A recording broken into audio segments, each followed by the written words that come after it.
Anne of the Island, by Lucy Maud Montgomery. To all the girls all over the world who have wanted more about Anne. All precious things discovered late to those that seek them issue forth, for love in sequel works with fate, and draws the veil from hidden worth. Tennyson. Chapter 1. The Shadow of Change. "Harvest is ended and summer is gone," quoted Anne Shirley, gazing across the shorn fields dreamily. She and Diana Barry had been picking apples in the Green Gables orchard, but were now resting from their labors in a sunny corner where airy fleets of thistledown drifted by on wings of a wind that was still summer-sweet with the incense of ferns in the haunted wood. But everything in the landscape around them spoke of autumn. The sea was roaring hollowly in the distance, the fields were bare and sere, scarfed with goldenrod, the brook valley below Green Gables overflowed with asters of ethereal purple, and the lake of shining waters was blue, blue, blue. Not the changeful blue of spring, nor the pale azure of summer, but a clear, steadfast, serene blue, as if the water were past all moods and tenses of emotion, and had settled down to a tranquillity unbroken by fickle dreams. "It has been a nice summer," said Diana, twisting the new ring on her left hand with a smile, "and Miss Lavendar's wedding seemed to come as a sort of crown to it. I suppose Mr. and Mrs. Irving are on the Pacific coast now." "It seems to me they have been gone long enough to go around the world," sighed Anne. "I can't believe it is only a week since they were married. Everything has changed. Miss Lavendar and Mr. and Mrs. Allan gone. How lonely the manse looks with the shutters all closed. I went past it last night, and it made me feel as if everybody in it had died." "We'll never get another minister as nice as Mr. Allan," said Diana with gloomy conviction. "I suppose we'll have all kinds of supplies this winter, and half the Sundays no preaching at all, and you and Gilbert gone. It will be awfully dull." "Fred will be here," insinuated Anne slyly. "When is Mrs. Lynde going to move up?" asked Diana, as if she had not heard Anne's remark. "Tomorrow. I'm glad she's coming, but it will be another change. Marilla and I cleared everything out of the spare room yesterday. Do you know I hated to do it? Of course it was silly, but it did seem as if we were committing sacrilege. That old spare room has always seemed like a shrine to me. When I was a child I thought it the most wonderful apartment in the world. You remember what a consuming desire I had to sleep in a spare room bed?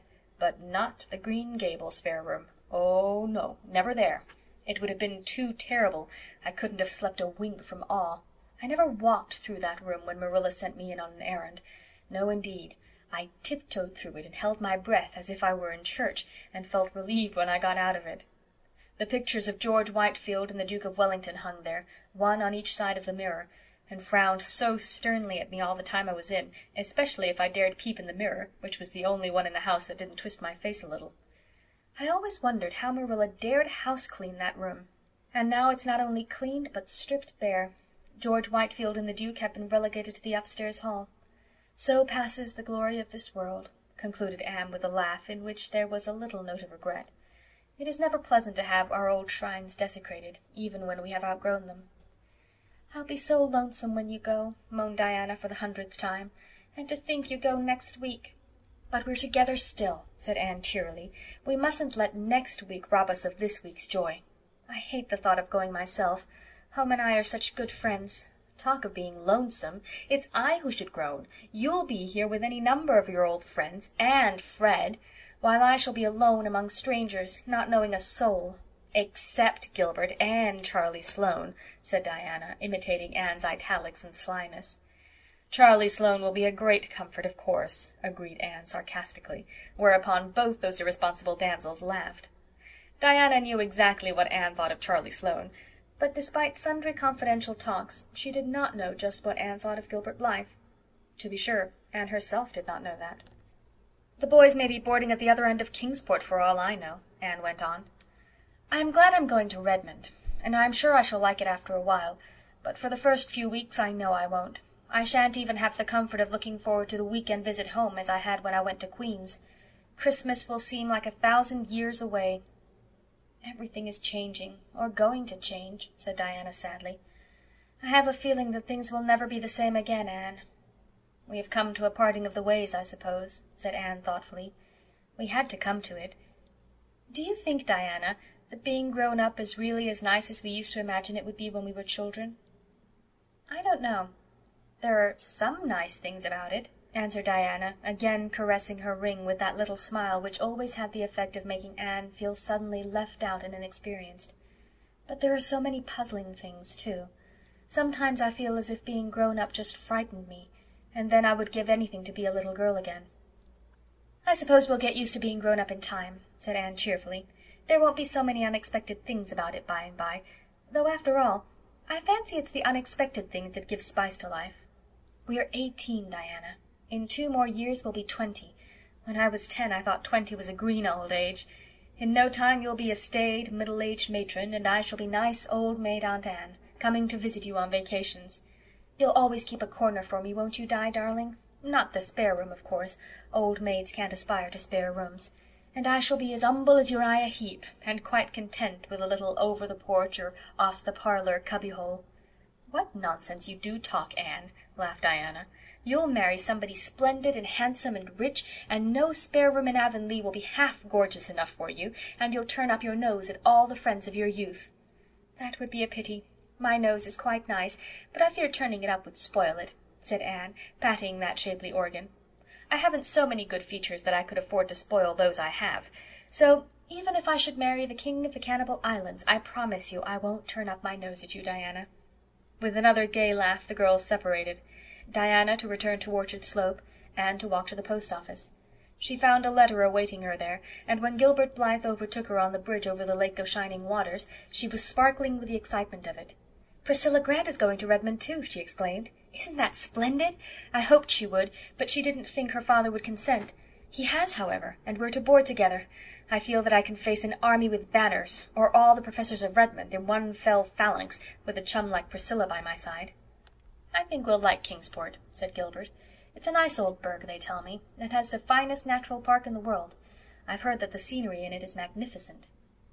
"I wonder if it can be, any more beautiful than this," murmured Anne, looking around her with the loving, enraptured eyes of those to whom home must always be the loveliest spot in the world, no matter what fairer lands may lie under alien stars.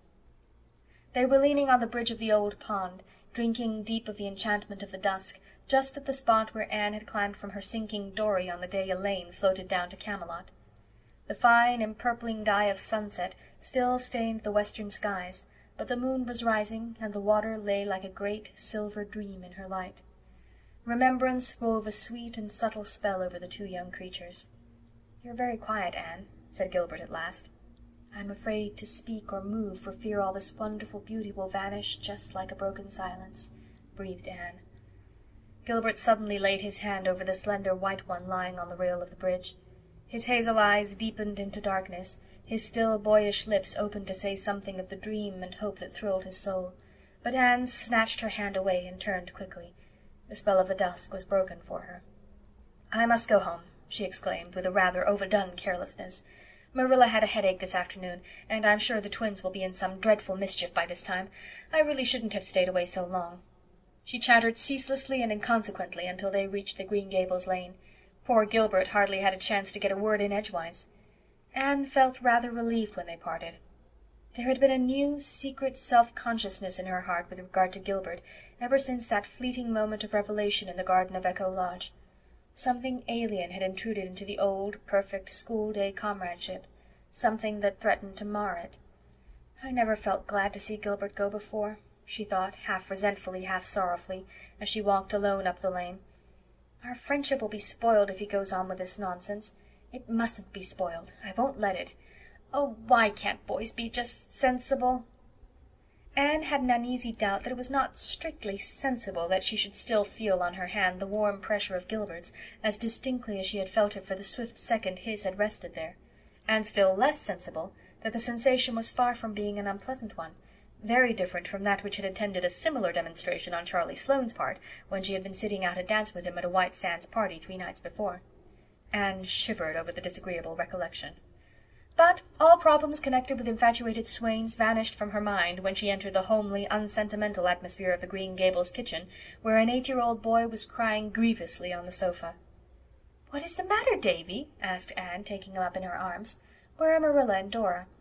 "Marilla's putting Dora to bed," sobbed Davy, "and I'm crying 'cause Dora fell down the outside cellar steps, heels over head, and scraped all the skin off her nose, and—" "Oh, well, don't cry about it, dear. Of course you're sorry for her, but crying won't help her any. She'll be all right tomorrow. Crying never helps anyone, Davy boy, and—" "I ain't crying 'cause Dora fell down cellar," said Davy, cutting short Anne's well-meant preachment with increasing bitterness. "I'm crying 'cause I wasn't there to see her fall. I'm always missing some fun or other, seems to me." "Oh, Davy!" Anne choked back an unholy shriek of laughter. "Would you call it fun to see poor little Dora fall down the steps and get hurt?" "She wasn't much hurt," said Davy defiantly. "'Course if she'd been killed I'd have been real sorry, Anne, but the Keiths ain't so easy killed. They're like the Blewetts, I guess. Her Blewett fell off the hayloft last Wednesday and rolled right down through the turnip chute into the box stall, where they had a fearful wild cross horse, and rolled right under his heels. And still he got out alive, with only 3 bones broke. Mrs. Lynde says there are some folks you can't kill with a meat axe. Is Mrs. Lynde coming here tomorrow, Anne?" "Yes, Davy, and I hope you'll be always very nice and good to her." "I'll be nice and good. But will she ever put me to bed at nights, Anne?" "Perhaps. Why?" "'Cause," said Davy very decidedly, "if she does, I won't say my prayers before her like I do before you, Anne." "Why not?" "'Cause I don't think it would be nice to talk to God before strangers, Anne. Dora can say hers to Mrs. Lynde if she likes, but I won't. I'll wait till she's gone and then say 'em. Won't that be all right, Anne?" "Yes, if you're sure you won't forget to say them, Davy boy." "Oh, I won't forget, you bet. I think saying my prayers is great fun, but it won't be as good fun saying them alone as saying them to you. I wish you'd stay home, Anne. I don't see what you want to go away and leave us for." "I don't exactly want to, Davy, but I feel I ought to go." "If you don't want to, you needn't. You're grown up. When I'm grown up, I'm not going to do one single thing I don't want to do, Anne." "All your life, Davy, you'll find yourself doing things you don't want to do." "I won't," said Davy flatly. "Catch me. I have to do things I don't want to now, 'cause you and Marilla'll send me to bed if I don't. But when I grow up, you can't do that, and there'll be nobody to tell me not to do things. Won't I have the time! Say, Anne, Milty Boulter says his mother says you're going to college to see if you can catch a man. Are you, Anne? I want to know." For a second Anne burned with resentment. Then she laughed, reminding herself that Mrs. Boulter's crude vulgarity of thought and speech could not harm her. "No, Davy, I'm not. I'm going to study and grow and learn about many things." "What things?" "Shoes and ships and sealing wax and cabbages and kings," quoted Anne. "But if you did want to catch a man, how would you go about it? I want to know," persisted Davy, for whom the subject evidently possessed a certain fascination. "You'd better ask Mrs. Boulter," said Anne thoughtlessly. "I think it's likely she knows more about the process than I do." "I will, next time I see her," said Davy gravely. "Davy, if you do!" cried Anne, realizing her mistake. "But you just told me to," protested Davy, aggrieved. "It's time you went to bed," decreed Anne, by way of getting out of the scrape. After Davy had gone to bed, Anne wandered down to Victoria Island and sat there alone, curtained with fine-spun, moonlit gloom, while the water laughed around her in a duet of brook and wind. Anne had always loved that brook. Many a dream had she spun over its sparkling water in days gone by. She forgot lovelorn youths and the cayenne speeches of malicious neighbors, and all the problems of her girlish existence. In imagination she sailed over storied seas that washed the distant shining shores of fairy lands forlorn, where lost Atlantis and Elysium lie, with the evening star for pilot, to the land of heart's desire. And she was richer in those dreams than in realities, for things seen pass away, but the things that are unseen are eternal. End of Chapter 1. Anne of the Island by Lucy Maud Montgomery. Chapter 2. Garlands of Autumn. The following week sped swiftly, crowded with innumerable last things, as Anne called them. Good-bye calls had to be made and received, being pleasant or otherwise, according to whether callers and called upon were heartily in sympathy with Anne's hopes, or thought she was too much puffed up over going to college, and that it was their duty to take her down a peg or two. The Avis gave a farewell party in honor of Anne and Gilbert one evening at the home of Josie Pye, choosing that place partly because Mr. Pye's house was large and convenient, partly because it was strongly suspected that the Pye girls would have nothing to do with the affair if their offer of the house for the party was not accepted. It was a very pleasant little time, for the Pye girls were gracious, and said and did nothing to mar the harmony of the occasion, which was not according to their wont. Josie was unusually amiable, so much so that she even remarked condescendingly to Anne, "Your new dress is rather becoming to you, Anne. Really, you look almost pretty in it." "How kind of you to say so," responded Anne with dancing eyes.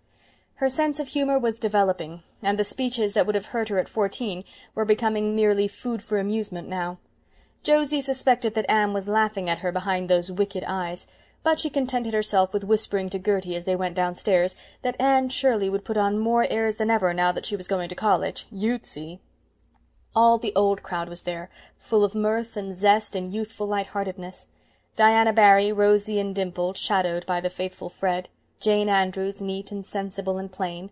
Ruby looking her handsomest and brightest in a cream silk blouse, with red geraniums in her golden hair. Gilbert Blythe and Charlie Sloane, both trying to keep as near the elusive Anne as possible. Carrie Sloane, looking pale and melancholy because, so it was reported, her father would not allow Oliver Kimball to come near the place. Moody Spurgeon Macpherson, whose round face and objectionable ears were as round and objectionable as ever, and Billy Andrews, who sat in a corner all the evening, chuckled when anyone spoke to him, and watched Anne Shirley with a grin of pleasure on his broad, freckled countenance. Anne had known beforehand of the party, but she had not known that she and Gilbert were, as the founders of the society, to be presented with a very complimentary address and tokens of respect, in her case a volume of Shakespeare's plays, in Gilbert's a fountain pen. She was so taken by surprise and pleased by the nice things said in the address, read in Moody Spurgeon's most solemn and ministerial tones, that the tears quite drowned the sparkle of her big grey eyes. She had worked hard and faithfully for the Avis, and it warmed the cockles of her heart that the members appreciated her efforts so sincerely. And they were all so nice and friendly and jolly, even the Pye girls had their merits. At that moment Anne loved all the world.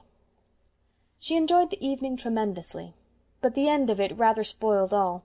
Gilbert again made the mistake of saying something sentimental to her as they ate their supper on the moonlit veranda, and Anne, to punish him, was gracious to Charlie Sloane, and allowed the latter to walk home with her.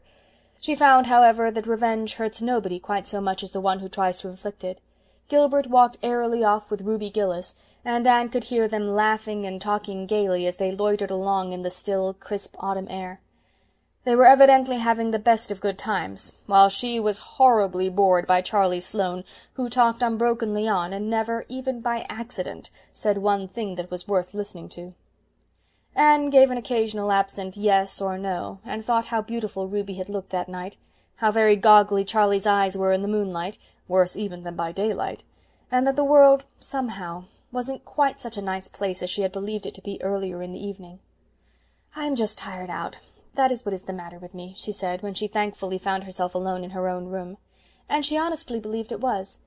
But a certain little gush of joy, as from some secret unknown spring, bubbled up in her heart the next evening when she saw Gilbert striding down through the haunted wood, and crossing the old log bridge with that firm, quick step of his.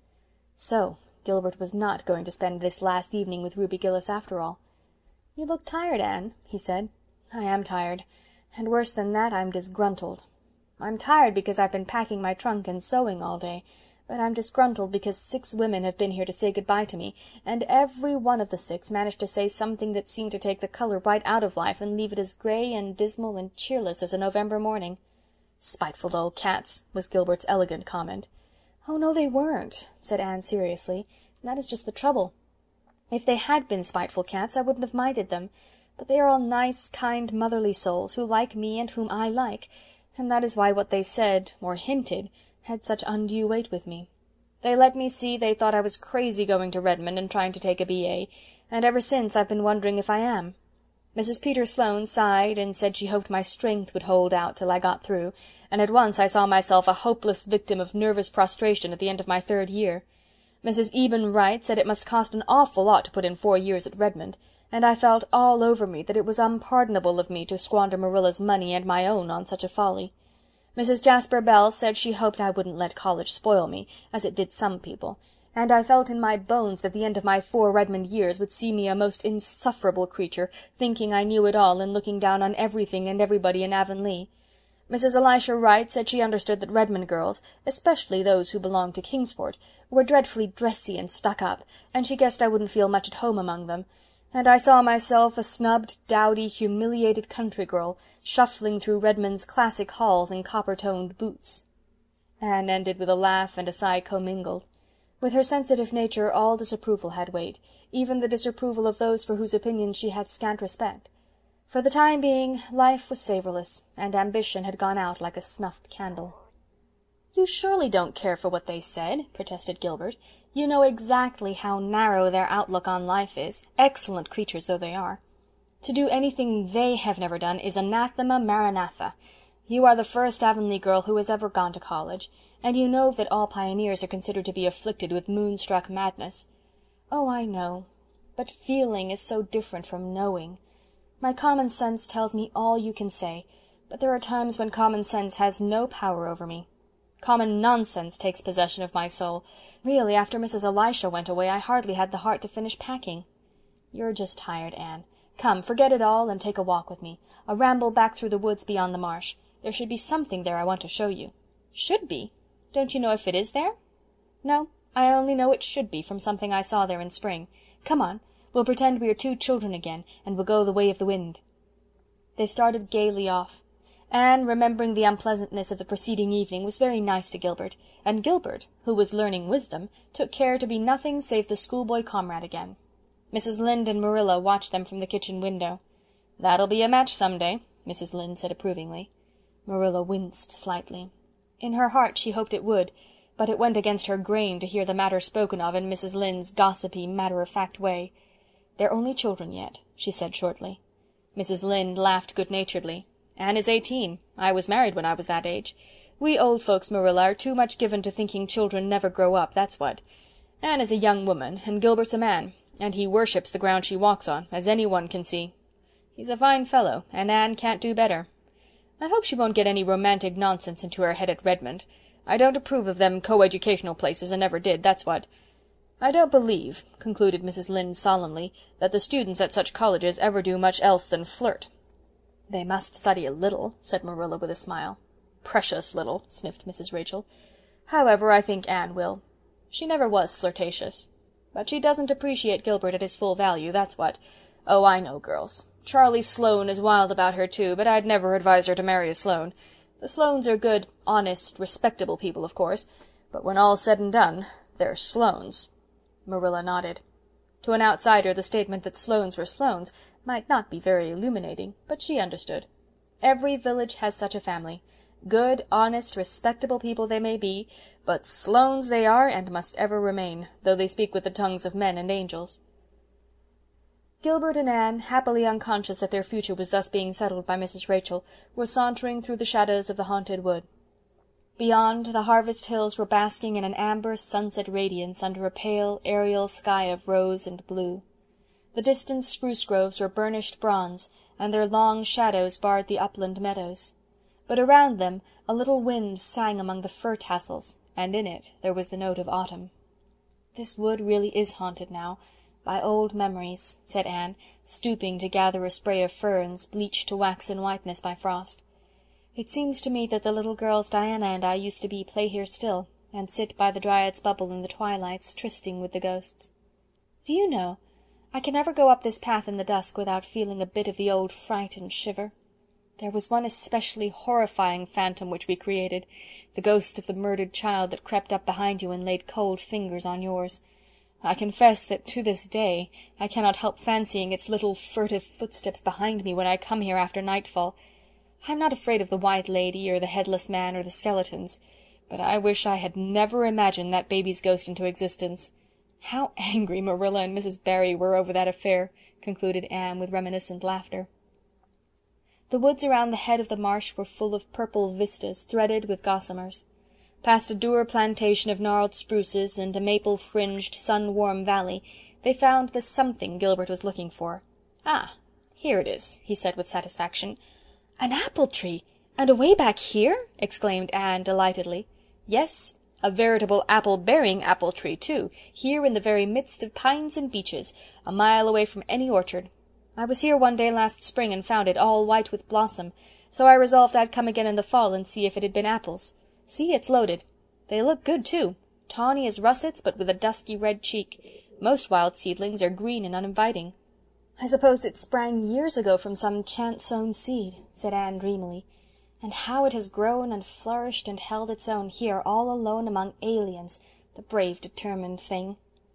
Here's a fallen tree with a cushion of moss. Sit down, Anne. It will serve for a woodland throne.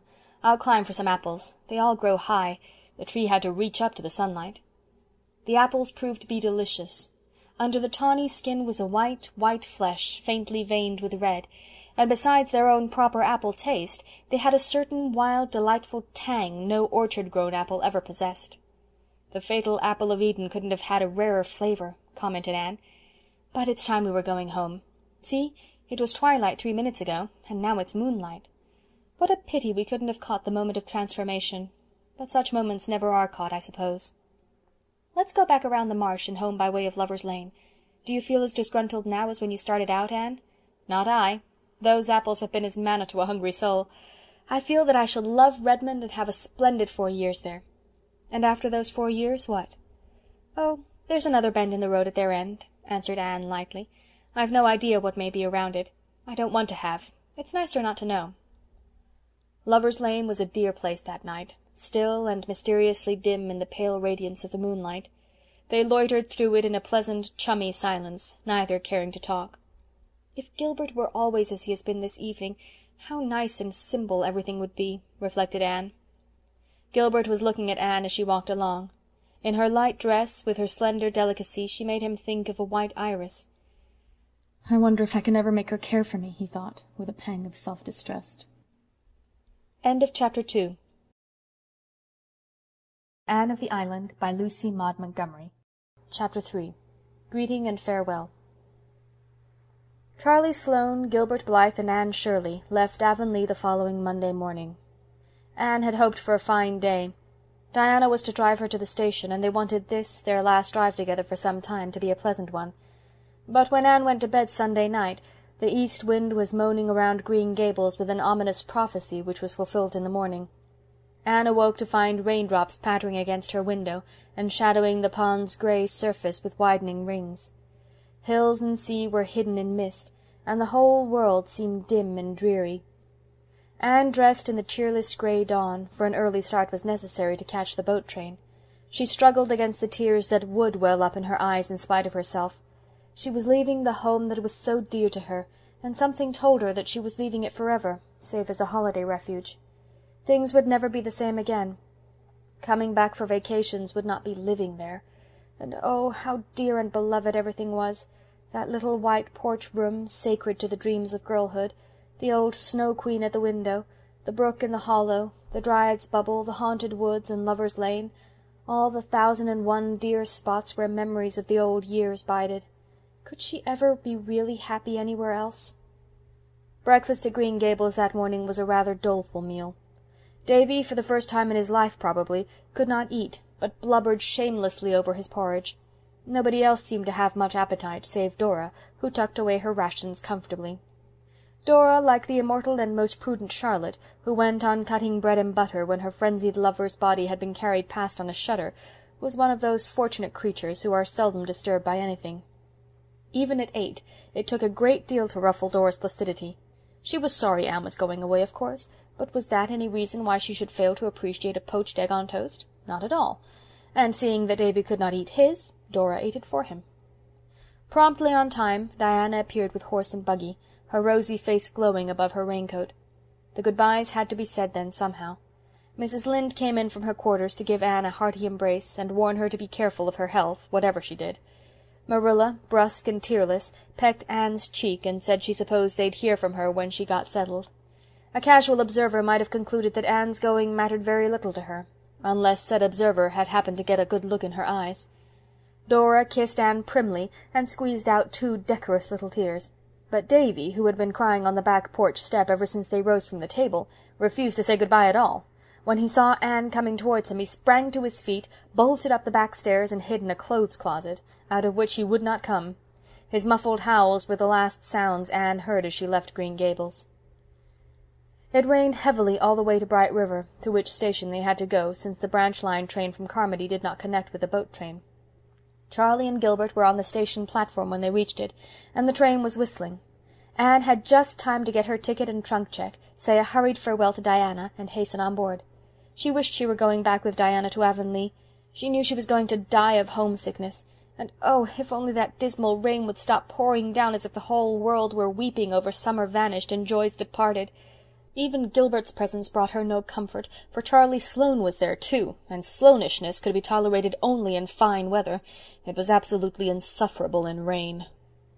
But when the boat steamed out of Charlottetown harbor, things took a turn for the better. The rain ceased, and the sun began to burst out goldenly now and again between the rents in the clouds, burnishing the grey seas with copper-hued radiance, and lighting up the mists that curtained the island's red shores with gleams of gold, foretokening a fine day after all. Besides, Charlie Sloane promptly became so seasick that he had to go below, and Anne and Gilbert were left alone on deck. "I am very glad that all Sloanes get seasick as soon as they go on water," thought Anne mercilessly. "I am sure I couldn't take my farewell look at the old sod, with Charlie standing there pretending to look sentimentally at it too." "Well, we're off," remarked Gilbert unsentimentally. "Yes, I feel like Byron's Childe Harold, only it isn't really my native shore that I'm watching," said Anne, winking her grey eyes vigorously. "Nova Scotia is that, I suppose. But one's native shore is the land one loves the best, and that's good old PEI for me. I can't believe I didn't always live here. Those 11 years before I came seem like a bad dream. It's 7 years since I crossed on this boat, the evening Mrs. Spencer brought me over from Hopetown. I can see myself, in that dreadful old wincey dress and faded sailor hat, exploring decks and cabins with enraptured curiosity. It was a fine evening, and how those red island shores did gleam in the sunshine. Now I'm crossing the strait again. Oh, Gilbert, I do hope I'll like Redmond and Kingsport, but I'm sure I won't. Where's all your philosophy gone, Anne? It's all submerged under a great, swamping wave of loneliness and homesickness. I've longed for 3 years to go to Redmond, and now I'm going, and I wish I weren't. Never mind. I shall be cheerful and philosophical again after I have just one good cry. I must have that as a went, and I'll have to wait until I get into my boarding-house bed tonight, wherever it may be, before I can have it. Then Anne will be herself again. I wonder if Davy has come out of the closet yet." It was 9 that night when their train reached Kingsport, and they found themselves in the blue-white glare of the crowded station. Anne felt horribly bewildered, but a moment later she was seized by Priscilla Grant, who had come to Kingsport on Saturday. "Here you are, beloved, and I suppose you're as tired as I was when I got here Saturday night." "Tired? Priscilla, don't talk of it. I'm tired and green and provincial, and only about 10 years old. For pity's sake, take your poor broken-down chum to some place where she can hear herself think. I'll take you right up to our boarding-house. I've a cab ready outside." "It's such a blessing you're here, Prissy. If you weren't, I think I should just sit down on my suitcase here and now and weep bitter tears. What a comfort one familiar face is in a howling wilderness of strangers." "Is that Gilbert Blythe over there, Anne? How he has grown up this past year! He was only a schoolboy when I taught in Carmody. And of course that's Charlie Sloane. He hasn't changed. Couldn't. He looked just like that when he was born, and he'll look like that when he's 80. This way, dear. We'll be home in 20 minutes. "Home?" groaned Anne. "You mean we'll be in some horrible boarding-house in a still more horrible hall bedroom looking out on a dingy backyard." "It isn't a horrible boarding-house, Anne, girl. Here's our cab. Hop in. The driver will get your trunk. Oh, yes, the boarding-house. It's really a very nice place of its kind, as you'll admit tomorrow morning when a good night's sleep has turned your blues rosy pink. It's a big, old-fashioned grey stone house on St. John Street, just a nice little constitutional from Redmond. It used to be the residence of great folk, but fashion has deserted St. John Street, and its houses only dream now of better days. They're so big that people living in them have to take boarders just to fill up. At least, that is the reason our landladies are very anxious to impress on us. They're delicious, Anne. Our landladies, I mean. How many are there? 2. Miss Hannah Harvey and Miss Ada Harvey. They were born twins about 50 years ago. "I can't get away from twins, it seems," smiled Anne. "Wherever I go they confront me. Oh, they're not twins now, dear. After they reached the age of 30 they were never twins again. Miss Hannah has grown old, not too gracefully, and Miss Ada has stayed 30, less gracefully still. I don't know whether Miss Hannah can smile or not. I've never caught her at it so far, but Miss Ada smiles all the time, and that's worse. However, they're nice, kind souls, and they take 2 boarders every year because Miss Hannah's economical soul cannot bear to waste room space, not because they need to or have to, as Miss Ada has told me 7 times since Saturday night. As for our rooms, I admit they are hall bedrooms, and mine does look out on the backyard. Your room is a front one, and looks out on Old St. John's graveyard, which is just across the street." "That sounds gruesome," shivered Anne. "I think I'd rather have the backyard view." "Oh, no, you wouldn't. Wait and see. Old St. John's is a darling place. It's been a graveyard so long that it's ceased to be one, and has become one of the sights of Kingsport. I was all through it yesterday for a pleasure exertion. There's a big stone wall and a row of enormous trees all around it, and rows of trees all through it, and the queerest old tombstones with the queerest and quaintest inscriptions. You'll go there to study, Anne, see if you don't. Of course, nobody is ever buried there now, but a few years ago they put up a beautiful monument to the memory of Nova Scotian soldiers who fell in the Crimean War. It is just opposite the entrance gates, and there's scope for imagination in it, as you used to say. Here's your trunk at last, and the boy's coming to say good night. Must I really shake hands with Charlie Sloane, Anne? His hands are always so cold and fishy-feeling. We must ask them to call occasionally. Miss Hannah gravely told me we could have young gentlemen callers 2 evenings in the week, if they went away at a reasonable hour. And Miss Ada asked me, smiling, please to be sure they didn't sit on her beautiful cushions. I promised to see to it, but goodness knows where else they can sit, unless they sit on the floor, for there are cushions on everything. Miss Ada even has an elaborate Battenberg one on top of the piano. Anne was laughing by this time. Priscilla's gay chatter had the intended effect of cheering her up. Homesickness vanished for the time being, and did not even return in full force when she finally found herself alone in her little bedroom. She went to her window and looked out. The street below was dim and quiet.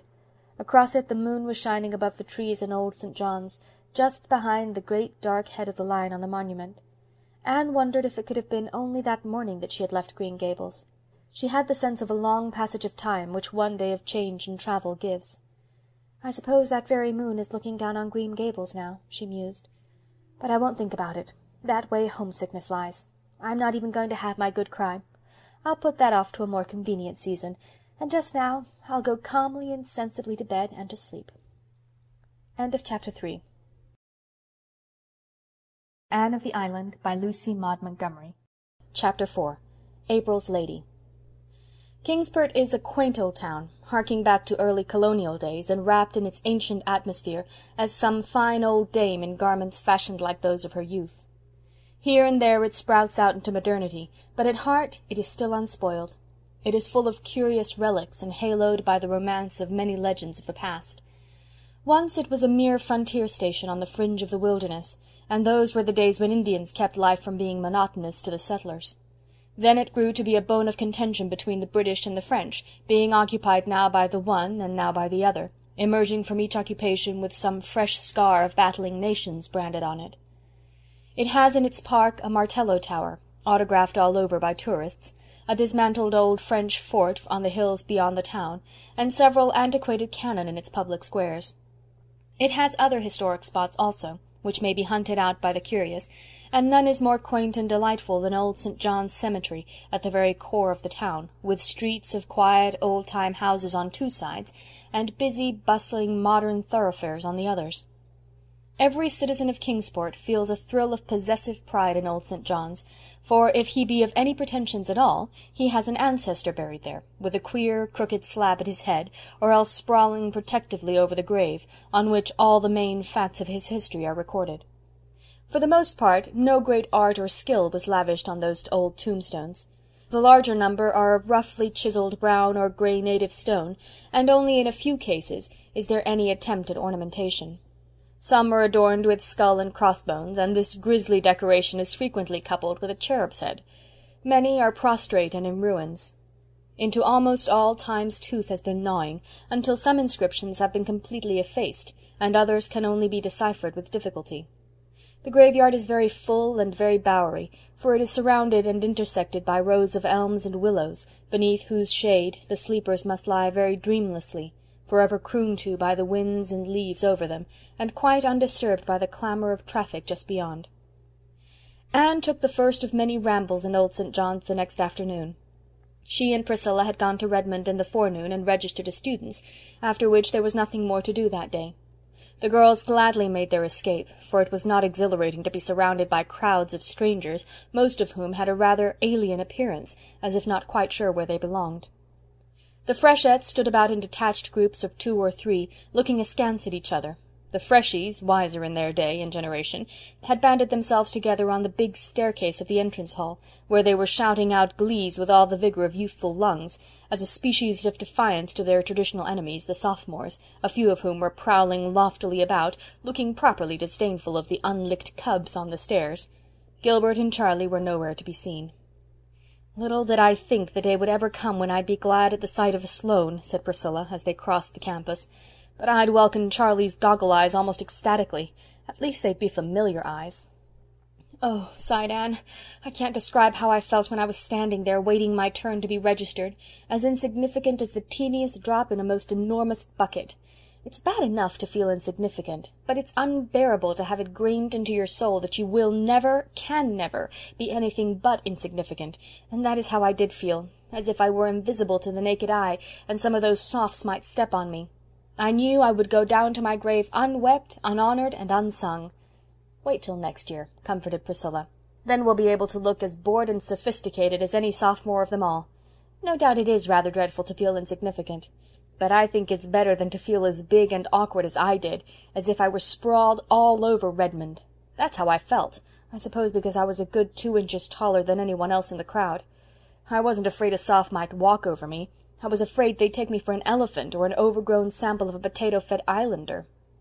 I suppose the trouble is we can't forgive big Redmond for not being little Queen's," said Anne, gathering about her the shreds of her old cheerful philosophy to cover her nakedness of spirit. "When we left Queen's we knew everybody and had a place of our own. I suppose we have been unconsciously expecting to take life up at Redmond just where we left off at Queen's, and now we feel as if the ground had slipped from under our feet. I'm thankful that neither Mrs. Lynde nor Mrs. Elisha Wright know or ever will know my state of mind at present. They would exult in saying, 'I told you so,' and be convinced it was the beginning of the end. Whereas it is just the end of the beginning." "Exactly. That sounds more Annish. In a little while we'll be acclimated and acquainted, and all will be well. Anne, did you notice the girl who stood alone just outside the door of the co-ed's dressing-room all morning? The pretty one with the brown eyes and crooked mouth?" "Yes, I did. I noticed her particularly because she seemed the only creature there who looked as lonely and friendless as I felt. I had you, but she had no one. I think she felt pretty all by herselfish too. Several times I saw her make a motion as if to cross over to us, but she never did it. Too shy, I suppose. I wished she would come. If I hadn't felt so much like the aforesaid elephant, I'd have gone to her, but I couldn't lumber across that big hall with all those boys howling on the stairs. She was the prettiest freshette I saw today. But probably favour is deceitful, and even beauty is vain on your first day at Redmond," concluded Priscilla with a laugh. "I'm going across to old St. John's after lunch," said Anne. "I don't know that a graveyard is a very good place to go to get cheered up, but it seems the only get-at-able place where there are trees, and trees I must have. I'll sit on one of those old slabs and shut my eyes and imagine I'm in the Avonlea woods." Anne did not do that, however, for she found enough of interest in old St. John's to keep her eyes wide open. They went in by the entrance gates, past the simple, massive stone arch surmounted by the great Lion of England. "And on Inkerman yet the wild bramble is gory, and those bleak heights henceforth shall be famous in story," quoted Anne, looking at it with a thrill. They found themselves in a dim, cool, green place, where winds were fond of purring. Up and down the long grassy aisles they wandered, reading the quaint, voluminous epitaphs carved in an age that had more leisure than our own. "Here lieth the body of Albert Crawford, Esquire," read Anne from a worn, grey slab. "For many years keeper of His Majesty's Ordnance at Kingsport.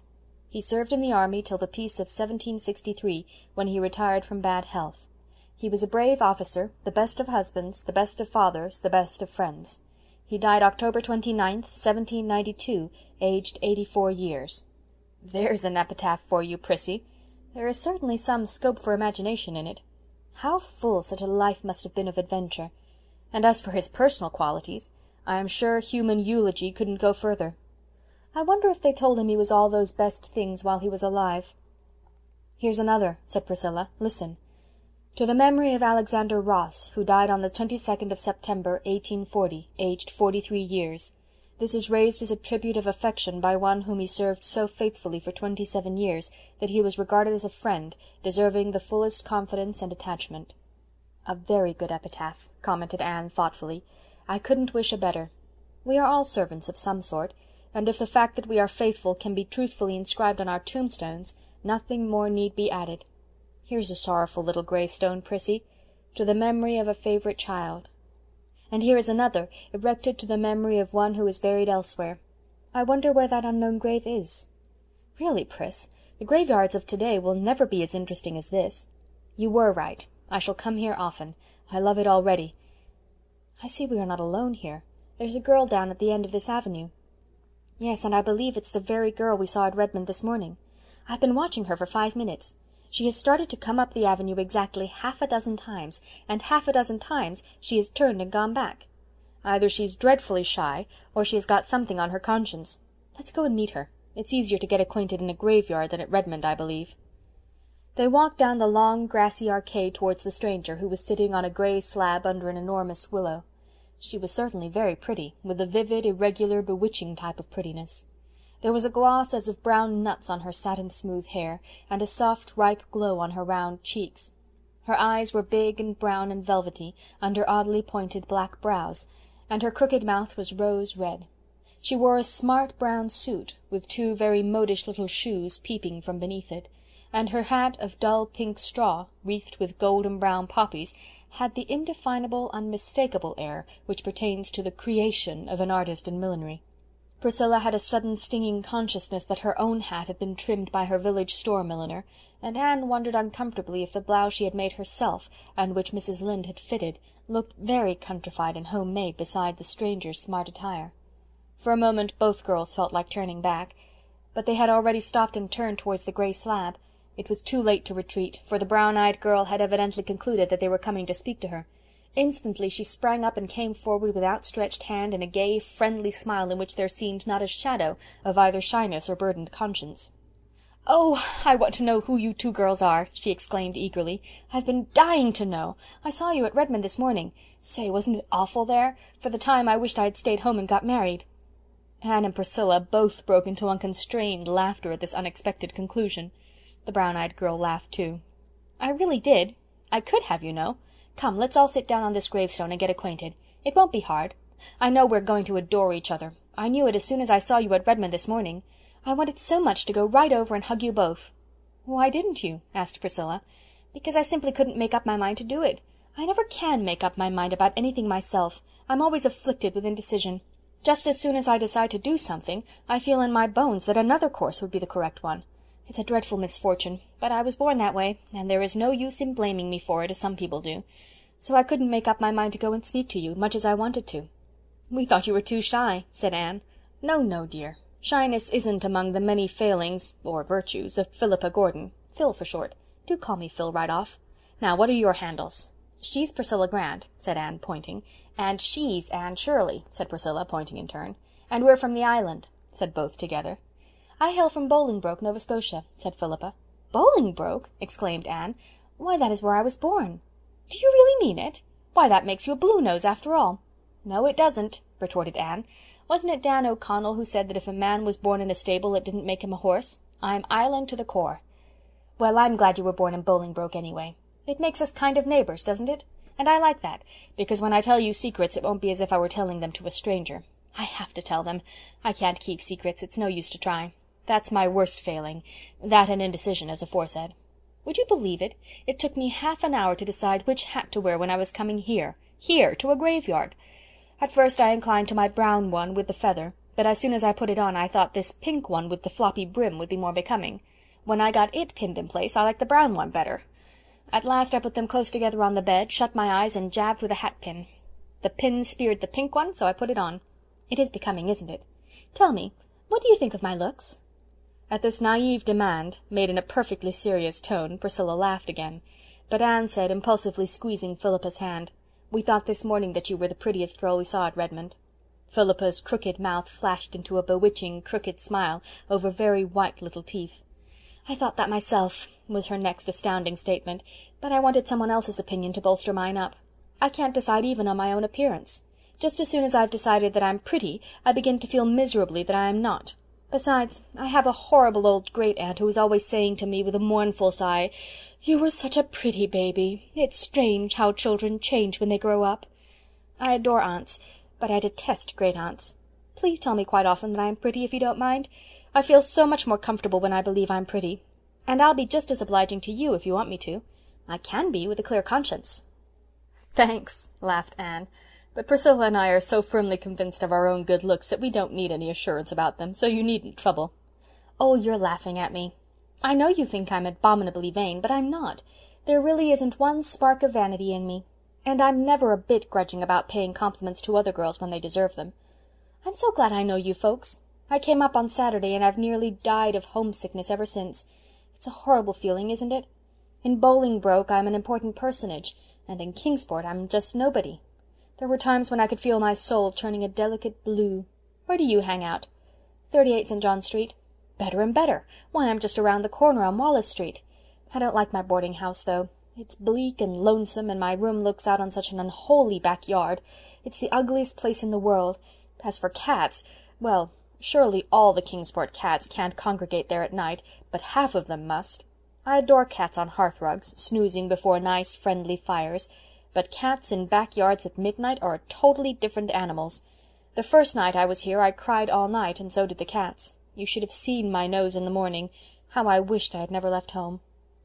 "I don't know how you managed to make up your mind to come to Redmond at all, if you are really such an undecided person." "Bless your heart, honey, I didn't. It was Father who wanted me to come here. His heart was set on it. Why, I don't know. It seems perfectly ridiculous to think of me studying for a B.A. degree, doesn't it? Not but what I can do it all right. I have heaps of brains." "Oh," said Priscilla vaguely. "Yes, but it's such hard work to use them. And B.A.'s are such learned, dignified, wise, solemn creatures. They must be. Oh, I didn't want to come to Redmond. I did it just to oblige Father. He is such a duck. Besides, I knew if I stayed home I'd have to get married. Mother wanted that, wanted it decidedly. Mother has plenty of decision. But I really hated the thought of being married for a few years yet. I want to have heaps of fun before I settle down. And ridiculous as the idea of my being a B.A. is, the idea of my being an old married woman is still more absurd, isn't it? I'm only 18. No, I concluded I would rather come to Redmond than be married. Besides, how could I ever have made up my mind which man to marry?" "Were there so many?" laughed Anne. "Heaps. The boys like me awfully, they really do. But there were only 2 that mattered. The rest were all too young and too poor. I must marry a rich man, you know." "Why must you?" "Honey, you couldn't imagine me being a poor man's wife, could you? I can't do a single useful thing, and I am very extravagant. Oh, no, my husband must have heaps of money, so that narrowed them down to 2, but I couldn't decide between 2 any easier than between 200. I knew perfectly well that whichever one I chose, I'd regret all my life that I hadn't married the other." "Didn't you love either of them?" asked Anne, a little hesitatingly. It was not easy for her to speak to a stranger of the great mystery and transformation of life. "Goodness, no. I couldn't love anybody. It isn't in me. Besides, I wouldn't want to.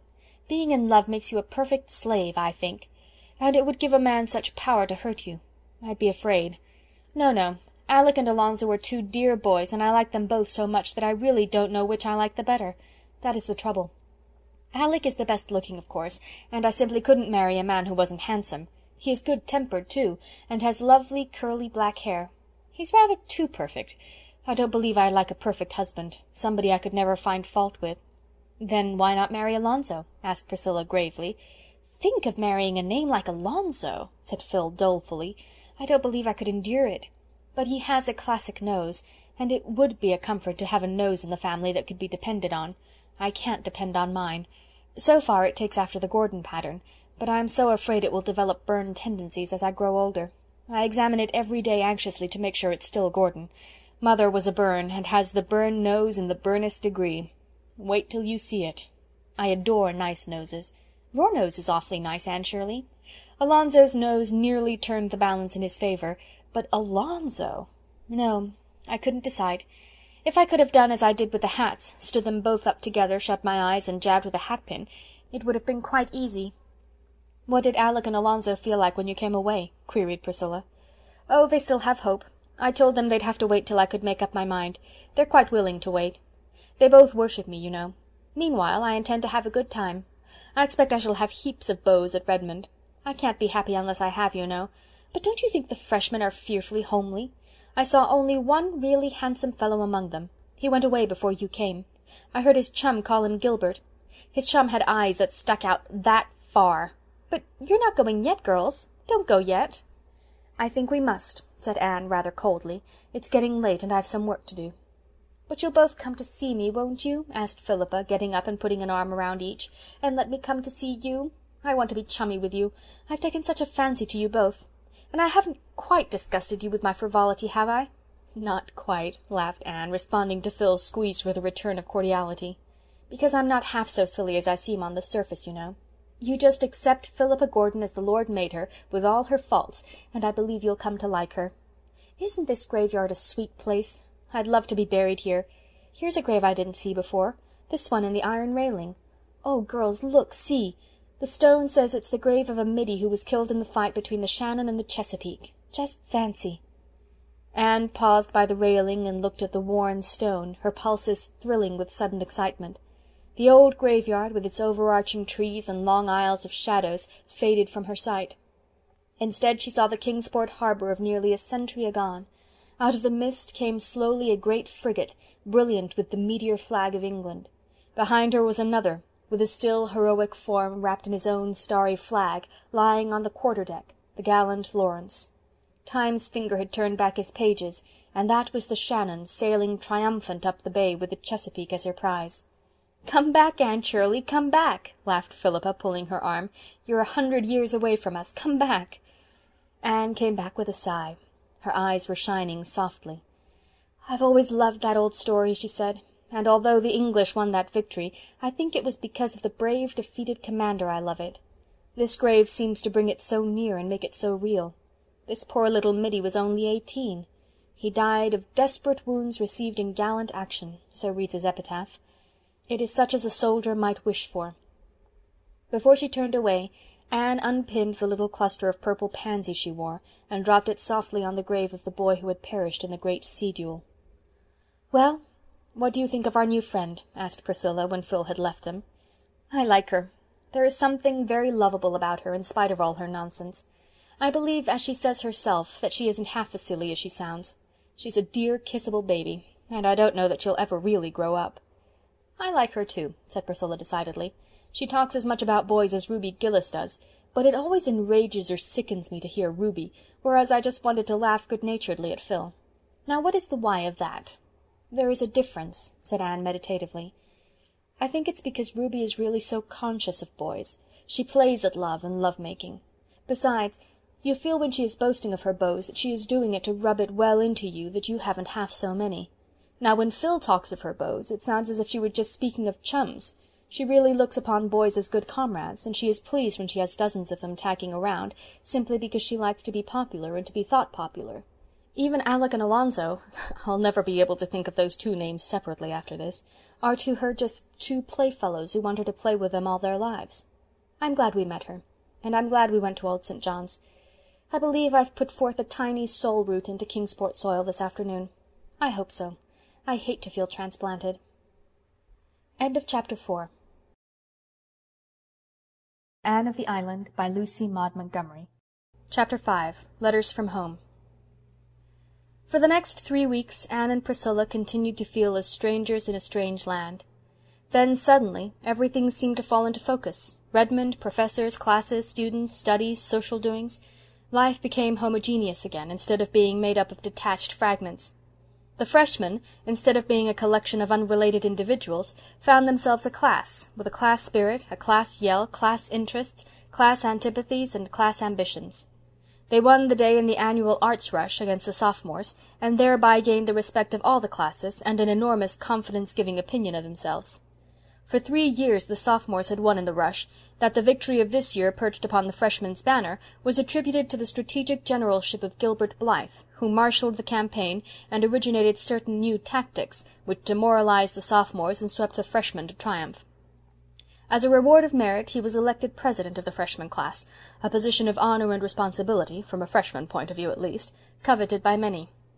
He was also invited to join the Lambs, Redmondese for Lambda Theta, a compliment rarely paid to a freshman. As a preparatory initiation ordeal, he had to parade the principal business streets of Kingsport for a whole day wearing a sunbonnet and a voluminous kitchen apron of gaudily flowered calico. This he did cheerfully, doffing his sunbonnet with courtly grace when he met ladies of his acquaintance.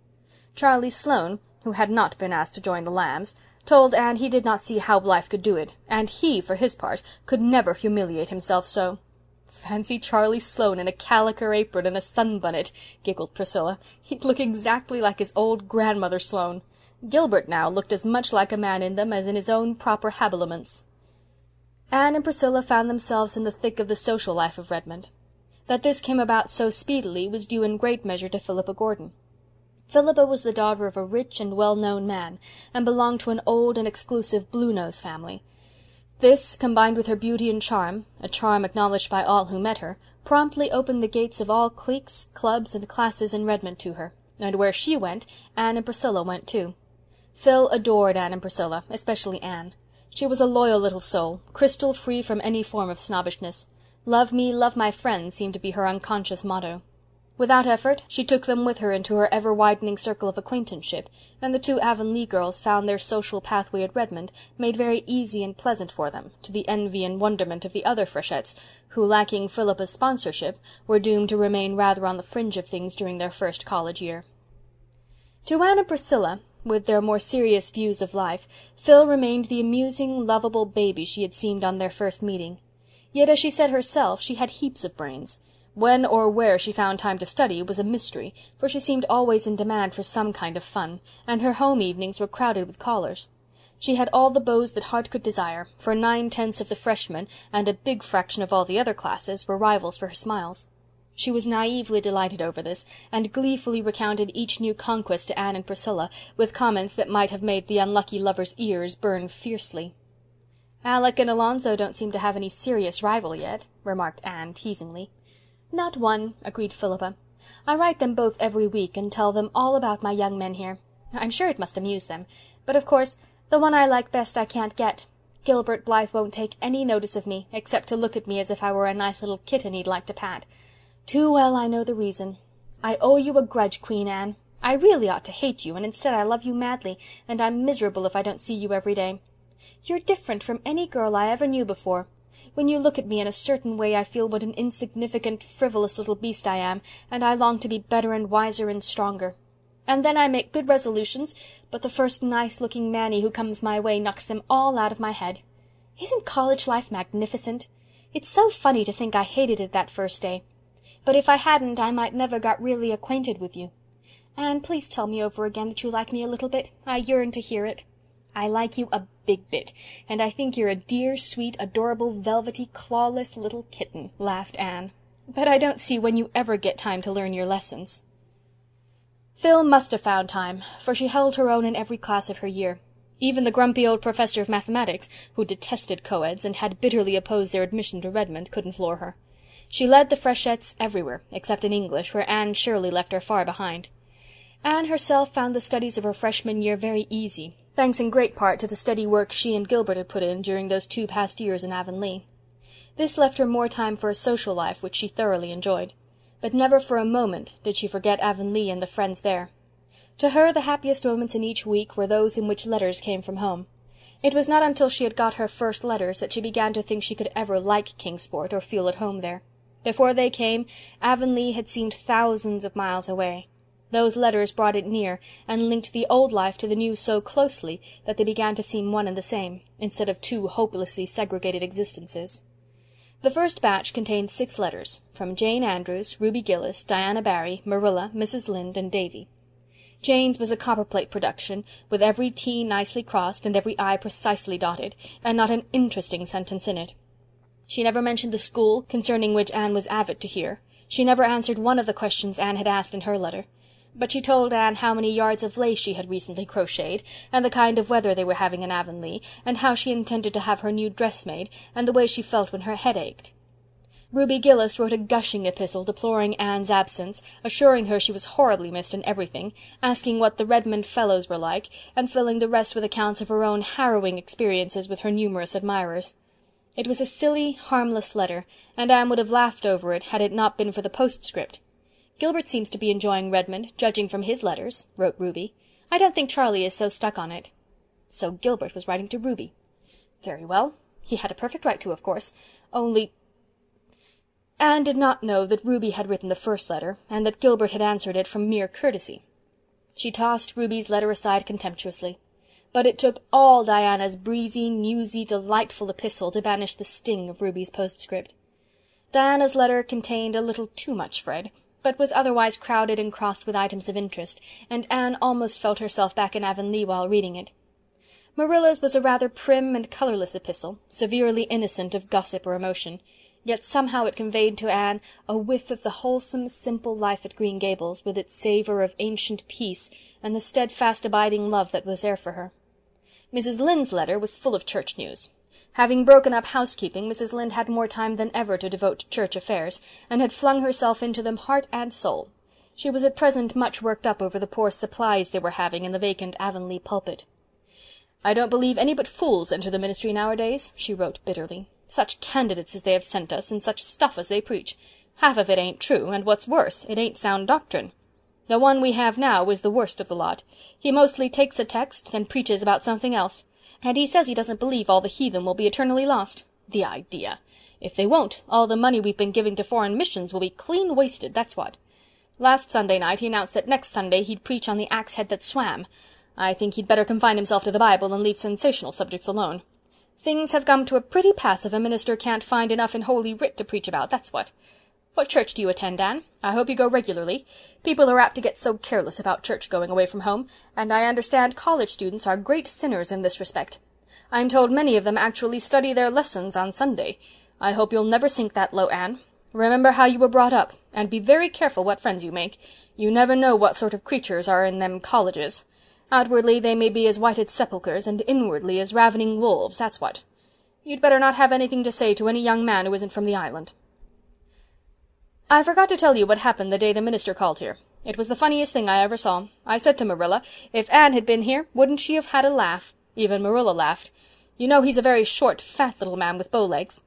Well, that old pig of Mr. Harrison's, the big, tall one, had wandered over here that day again, and broke into the yard, and it got into the back porch, unbeknowns to us, and it was there when the minister appeared in the doorway. It made one wild bolt to get out, but there was nowhere to bolt except between them bow legs. So there it went, and being as it was so big and the minister so little, it took him clean off his feet and carried him away. His hat went one way and his cane another, just as Marilla and I got to the door. I'll never forget the look of him, and that poor pig was near scared to death. I'll never be able to read that account in the Bible of the swine that rushed madly down the steep place into the sea without seeing Mr. Harrison's pig careering down the hill with that minister. I guess the pig thought he had the old boy on his back instead of inside of him. I was thankful the twins weren't about.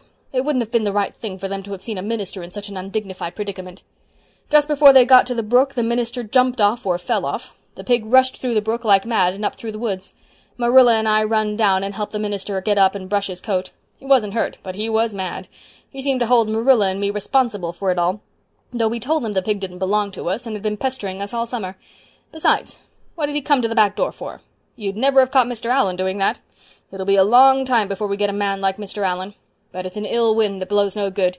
We've never seen hoof or hair of that pig since, and it's my belief we never will. Things is pretty quiet in Avonlea. I don't find Green Gables as lonesome as I expected. I think I'll start another cotton warp quilt this winter. Mrs. Silas Sloane has a handsome new apple-leaf pattern. When I feel that I must have some excitement, I read the murder trials in that Boston paper my niece sends me. I never used to do it, but they're real interesting. The States must be an awful place. I hope you'll never go there, Anne. But the way girls roam over the earth now is something terrible. It always makes me think of Satan in the book of Job, going to and fro and walking up and down. I don't believe the Lord ever intended it, that's what. Davy has been pretty good since you went away. One day he was bad and Marilla punished him by making him wear Dora's apron all day, and then he went and cut all Dora's aprons up. I spanked him for that, and then he went and chased my rooster to death. The Macphersons have moved down to my place. She's a great housekeeper and very particular. She's rooted all my June lilies up because she says they make a garden look so untidy. Thomas set them lilies out when we were married. Her husband seems a nice sort of man, but she can't get over being an old maid, that's what. Don't study too hard, and be sure and put your winter underclothes on as soon as the weather gets cool. Marilla worries a lot about you, but I tell you you've got more sense than I ever thought you would have at one time, and that you'll be all right. Davy's letter plunged into a grievance at the start. Dear Anne, please write and tell Marilla not to tie me to the rail of the bridge when I go fishing. The boys make fun of me when she does. It's awful lonesome here without you, but great fun in school. Jane Andrews is crosser than you. I scared Mrs. Lynde with a jack-o'-lantern last night. She was awful mad, and she was mad 'cause I chased her old rooster round the yard till he fell down dead. I didn't mean to make him fall down dead. What made him die, Anne? I want to know. Mrs. Lynde threw him into the pig-pen. She might have sold him to Mr. Blair. Mr. Blair is giving 50 cents apiece for good dead roosters now. I heard Mrs. Lynde asking the minister to pray for her. What did she do that was so bad, Anne? I want to know. I've got a kite with a magnificent tail, Anne. Milty Boulter told me a great story in school yesterday. It is true. Old Joe Mosey and Leon were playing cards one night last week in the woods. The cards were on a stump, and a big black man bigger than the trees come along and grabbed the cards and the stump and disappeared with a noise like thunder. I'll bet they were scared. Milty says the black man was the old Harry. Was he, Anne? I want to know. Mr. Kimball over at Spencervale is very sick and will have to go to the hospitable. Please excuse me while I ask Marilla if that's spelled right. Marilla says it's the 'sylum he has to go to, not the other place. He thinks he has a snake inside of him. What's it like to have a snake inside of you, Anne? I want to know. Mrs. Lawrence Bell is sick too. Mrs. Lynde says that all that is the matter with her is that she thinks too much about her insides. I wonder, said Anne as she folded up her letters, what Mrs. Lynde would think of Philippa. End of Chapter 5. Anne of the Island by Lucy Maud Montgomery. Chapter 6. In the Park. "What are you going to do with yourselves today, girls?" asked Philippa, popping into Anne's room one Saturday afternoon. "We are going for a walk in the park," answered Anne. "I ought to stay in and finish my blouse, but I couldn't sew on a day like this. There's something in the air that gets into my blood and makes a sort of glory in my soul. My fingers would twitch and I'd sew a crooked seam. So it's ho for the park and the pines." "Does 'we' include anyone but yourself and Priscilla?" "Yes. It includes Gilbert and Charlie, and we'll be very glad if it will include you also." "But," said Philippa dolefully, "if I go I'll have to be gooseberry, and that will be a new experience for Philippa Gordon." "Well, new experiences are broadening. Come along, and you'll be able to sympathize with all poor souls who have to play gooseberry often. But where are all the victims?" "Oh, I was tired of them all, and simply couldn't be bothered with any of them today. Besides, I've been feeling a little blue, just a pale, elusive azure. It isn't serious enough for anything darker. I wrote Alec and Alonzo last week. I put the letters into envelopes and dressed them, but I didn't seal them up. That evening something funny happened. That is, Alec would think it funny, but Alonzo wouldn't be likely to. I was in a hurry, so I snatched Alec's letter, as I thought, out of the envelope and scribbled down a postscript. Then I mailed both letters. I got Alonzo's reply this morning. Girls, I had put that postscript to his letter, and he was furious. Of course he'll get over it, and I don't care if he doesn't, but it spoiled my day. So I thought I'd come to you, darlings, to get cheered up. After the football season opens, I won't have any spare Saturday afternoons.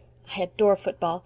I've got the most gorgeous cap and sweater striped in Redmond colors to wear to the games. To be sure, a little way off I look like a walking barber's pole. Do you know that Gilbert of yours has been elected captain of the freshman football team? Yes, he told us so last evening, said Priscilla, seeing that outraged Anne would not answer. He and Charlie were down. We knew they were coming, so we painstakingly put out of sight or out of reach all Miss Ada's cushions. That very elaborate one with the raised embroidery I dropped on the floor in the corner behind the chair it was on. I thought it would be safe there. But would you believe it? Charlie Sloane made for that chair, noticed the cushion behind it, solemnly fished it up, and sat on it the whole evening. Such a wreck of a cushion as it was. Poor Miss Ada asked me today, still smiling, but oh, so reproachfully, why I had allowed it to be sat upon. I told her I hadn't, that it was a matter of predestination coupled with inveterate Sloanishness, and I wasn't a match for both combined. Miss Ada's cushions are really getting on my nerves, said Anne. She finished 2 new ones last week, stuffed and embroidered within an inch of their lives. There being absolutely no other cushionless place to put them, she stood them up against the wall on the stair landing. They topple over half the time, and if we come up or down the stairs in the dark, we fall over them. Last Sunday, when Mr. Davis prayed for all those exposed to the perils of the sea, I added in thought, and for all those who live in houses where cushions are loved, not wisely, but too well.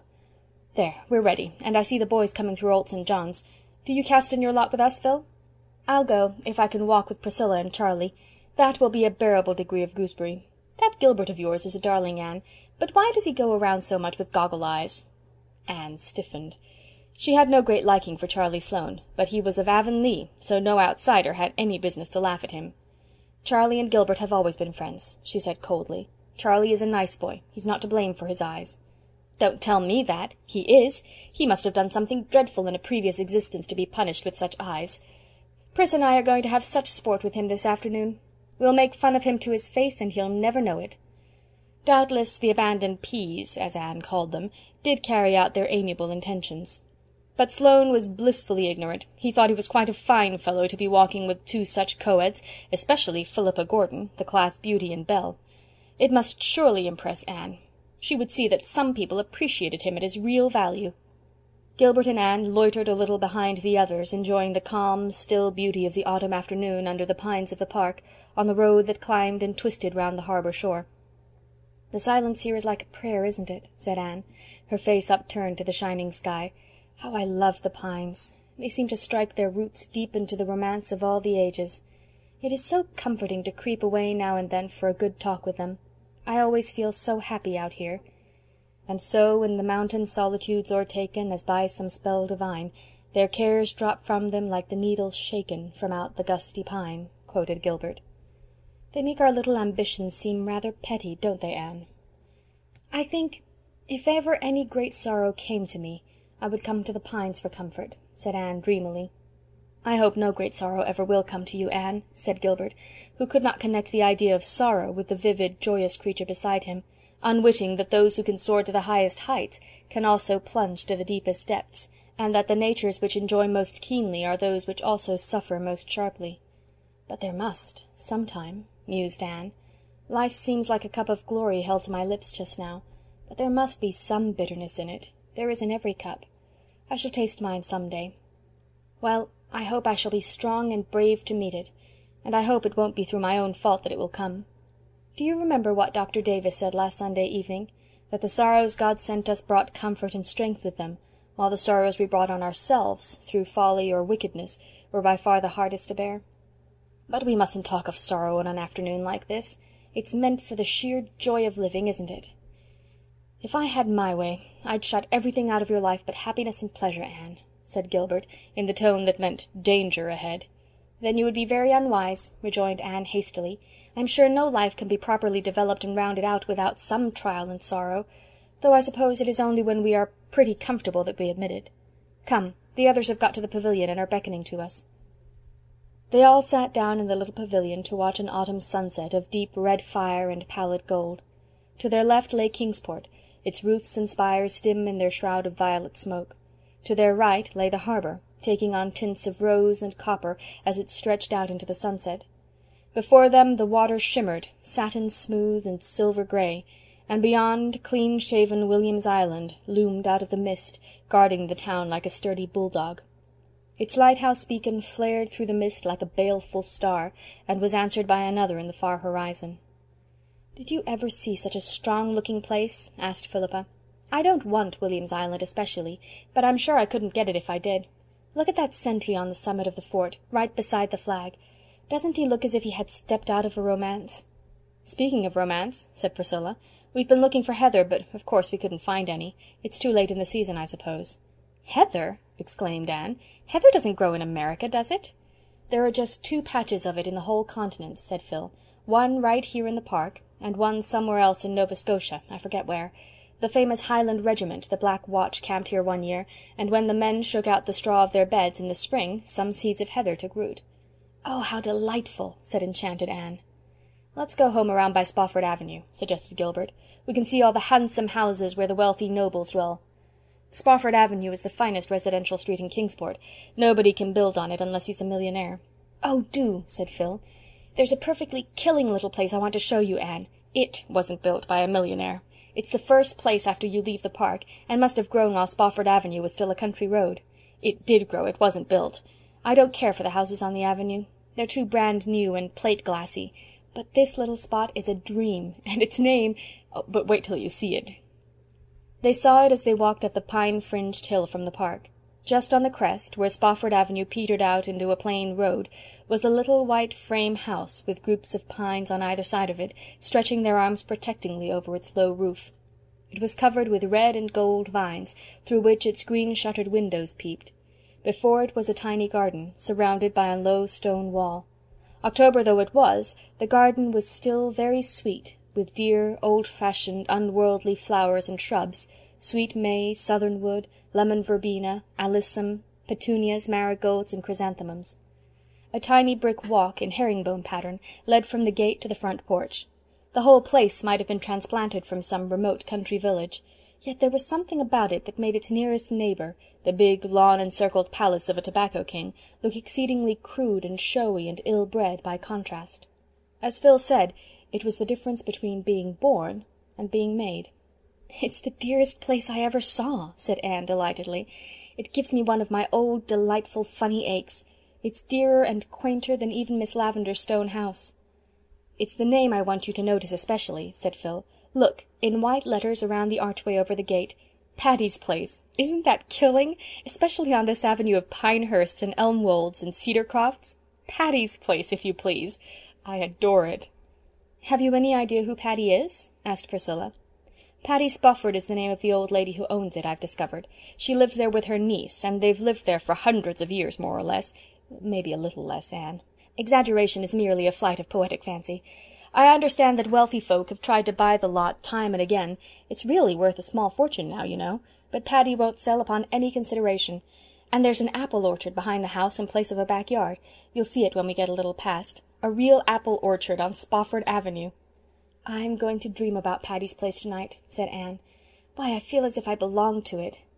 I wonder if by any chance we'll ever see the inside of it." "It isn't likely," said Priscilla. Anne smiled mysteriously. "No, it isn't likely.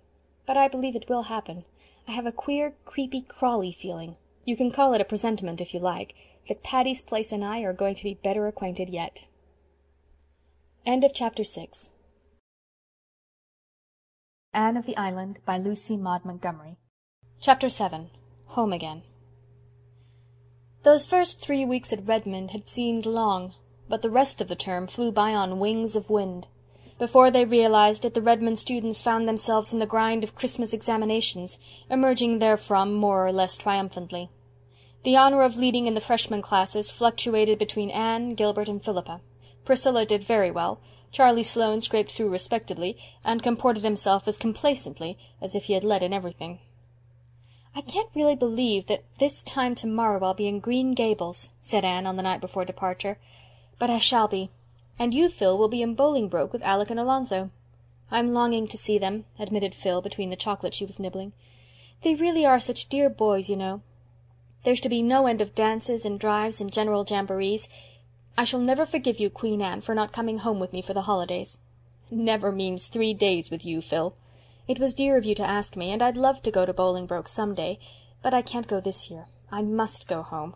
You don't know how my heart longs for it." "You won't have much of a time," said Phil scornfully. "There'll be 1 or 2 quilting parties, I suppose, and all the old gossips will talk you over to your face and behind your back. You'll die of lonesomeness, child." "In Avonlea," said Anne, highly amused. "Now, if you'd come with me, you'd have a perfectly gorgeous time. Bolingbroke would go wild over you, Queen Anne. Your hair and your style and, oh, everything. You're so different. You'd be such a success, and I would bask in reflected glory. Not the rose, but near the rose. Do come after all, Anne." "Your picture of social triumphs is quite fascinating, Phil, but I'll paint one to offset it.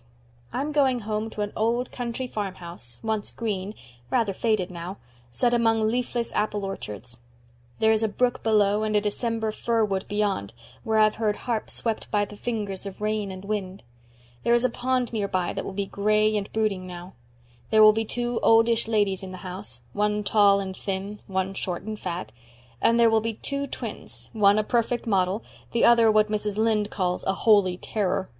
There will be a little room upstairs over the porch, where old dreams hang thick, and a big, fat, glorious feather bed, which will almost seem the height of luxury after a boarding-house mattress.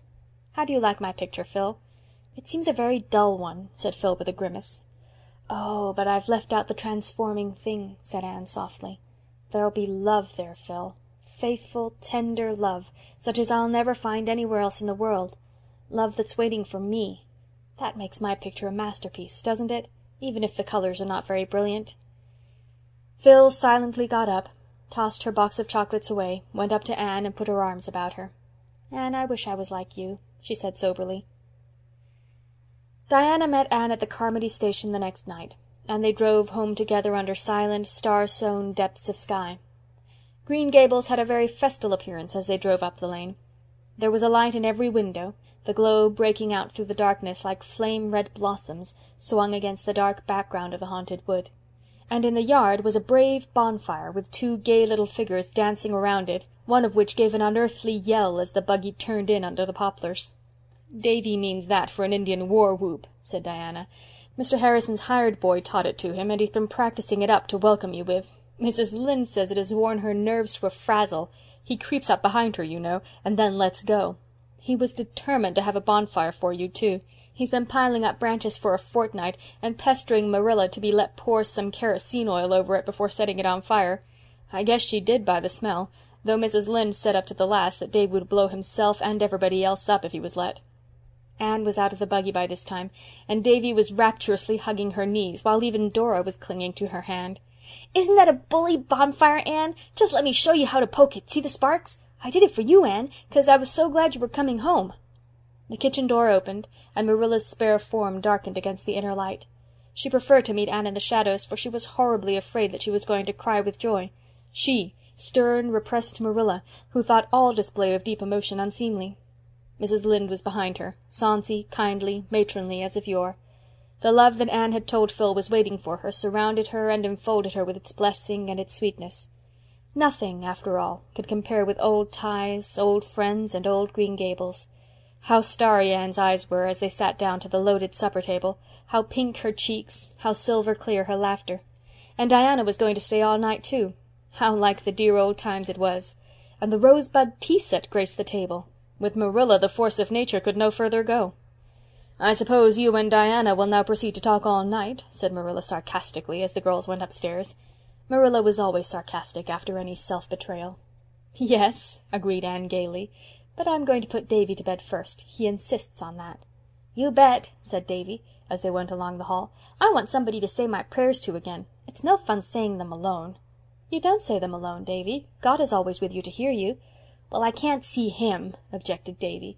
"I want to pray to somebody I can see, but I won't say them to Mrs. Lynde or Marilla. There now." Nevertheless, when Davy was garbed in his gray flannel nightie, he did not seem in a hurry to begin. He stood before Anne, shuffling one bare foot over the other, and looked undecided. "Come, dear, kneel down," said Anne. Davy came and buried his head in Anne's lap, but he did not kneel down. "Anne," he said in a muffled voice, "I don't feel like praying after all. I haven't felt like it for a week now. I didn't pray last night, nor the night before." "Why not, Davy?" asked Anne gently. You won't be mad if I tell you?" implored Davy. Anne lifted the little gray flannelled body on her knee and cuddled his head on her arm. "Do I ever get mad when you tell me things, Davy?" "No, you never do. But you get sorry, and that's worse. You'll be awful sorry when I tell you this, Anne, and you'll be 'shamed of me, I suppose." "Have you done something naughty, Davy, and is that why you can't say your prayers?" "No, I haven't done anything naughty yet, but I want to do it." "What is it, Davy?" I want to say a bad word, Anne," blurted out Davy with a desperate effort. "I heard Mr. Harrison's hired boy say it one day last week, and ever since I've been wanting to say it all the time, even when I'm saying my prayers." "Say it then, Davy." Davy lifted his flushed face in amazement. "But, Anne, it's an awful bad word." "Say it." Davy gave her another incredulous look. Then in a low voice he said the dreadful word. The next minute his face was burrowing against her. "Oh, Anne, I'll never say it again, never. I'll never want to say it again. I knew it was bad, but I didn't suppose it was I didn't suppose it was like that." "No, I don't think you'll ever want to say it again, Davy, or think it either. And I wouldn't go about much with Mr. Harrison's hired boy if I were you." "He can make bully war-whoops," said Davy a little regretfully. "But you don't want your mind filled with bad words, do you, Davy? Words that will poison it and drive out all that is good and manly?" "No," said Davy, owl-eyed with introspection. "Then don't go with those people who use them. And now do you feel as if you could say your prayers, Davy?" "Oh, yes," said Davy, eagerly wriggling down on his knees. "I can say them now all right. I ain't scared now to say, 'If I should die before I wake,' like I was when I was wanting to say that word." Probably Anne and Diana did empty out their souls to each other that night, but no record of their confidences has been preserved. They both looked as fresh and bright-eyed at breakfast as only youth can look after unlawful hours of revelry and confession. There had been no snow up to this time, but as Diana crossed the old log bridge on her homeward way, the white flakes were beginning to flutter down over the fields and woods, russet and grey in their dreamless sleep. Soon the far-away slopes and hills were dim and wraith-like through their gauzy scarfing, as if pale autumn had flung a misty bridal veil over her hair, and was waiting for her wintry bridegroom. So they had a white Christmas after all, and a very pleasant day it was. In the forenoon letters and gifts came from Miss Lavendar and Paul. Anne opened them in the cheerful Green Gables kitchen, which was filled with what Davy, sniffing in ecstasy, called pretty smells. "Miss Lavendar and Mr. Irving are settled in their new home now," reported Anne. "I'm sure Miss Lavendar is perfectly happy. I know it by the general tone of her letter. But there's a note from Charlotta the Fourth. She doesn't like Boston at all, and she is fearfully homesick. Miss Lavendar wants me to go through to Echo Lodge some day while I'm home and light a fire to air it, and see that the cushions aren't getting mouldy. I think I'll get Diana to go over with me next week, and we can spend the evening with Theodora Dix. I want to see Theodora. By the way, is Ludovic Speed still going to see her?" "They say so," said Marilla, "and he's likely to continue it. Folks have given up expecting that courtship will ever arrive anywhere." "I'd hurry him up a bit if I was Theodora, that's what," said Mrs. Lynde, and there is not the slightest doubt but that she would. There was also a characteristic scrawl from Philippa, full of Alec and Alonzo, what they said and what they did and how they looked when they saw her. "But I can't make up my mind yet which to marry," wrote Phil. "I do wish you had come with me to decide for me. Someone will have to. When I saw Alec my heart gave a great thump and I thought he might be the right one. And then when Alonzo came, thump went my heart again, so that's no guide, though it should be according to all the novels I've ever read. Now, Anne, your heart wouldn't thump for anybody but the genuine Prince Charming, would it? There must be something radically wrong with mine. But I'm having a perfectly gorgeous time. How I wish you were here. It's snowing today and I'm rapturous. I was so afraid we'd have a green Christmas, and I loathe them. You know, when Christmas is a dirty, grey, browny affair, looking as if it had been left over 100 years ago and had been in soak ever since, it is called a green Christmas. Don't ask me why. As Lord Dundreary says, there are some things no fellow can understand. Anne, did you ever get on a streetcar and then discover that you hadn't any money with you to pay your fare? I did the other day. It's quite awful. I had a nickel with me when I got on the car. I thought it was in the left pocket of my coat. When I got settled down comfortably, I felt for it. It wasn't there. I had a cold chill. I felt in the other pocket. Not there. I had another chill. Then I felt in a little inside pocket. All in vain. I had 2 chills at once. I took off my gloves, laid them on the seat, and went all over my pockets again. It was not there. I stood up and shook myself, and then looked on the floor. The car was full of people who were going home from the opera, and they all stared at me. But I was past caring for a little thing like that. But I could not find my fare. I concluded I must have put it in my mouth and swallowed it inadvertently.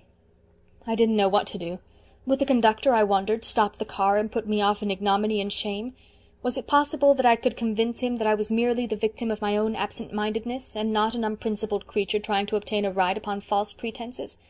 How I wished that Alec or Alonzo were there, but they weren't, because I wanted them. If I hadn't wanted them, they would have been there by the dozen. And I couldn't decide what to say to the conductor when he came around.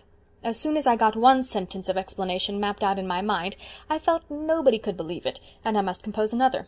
It seemed there was nothing to do but trust in Providence, and for all the comfort that gave me, I might as well have been the old lady who, when told by the captain during a storm that she must put her trust in the Almighty, exclaimed, "Oh, Captain, is it as bad as that?"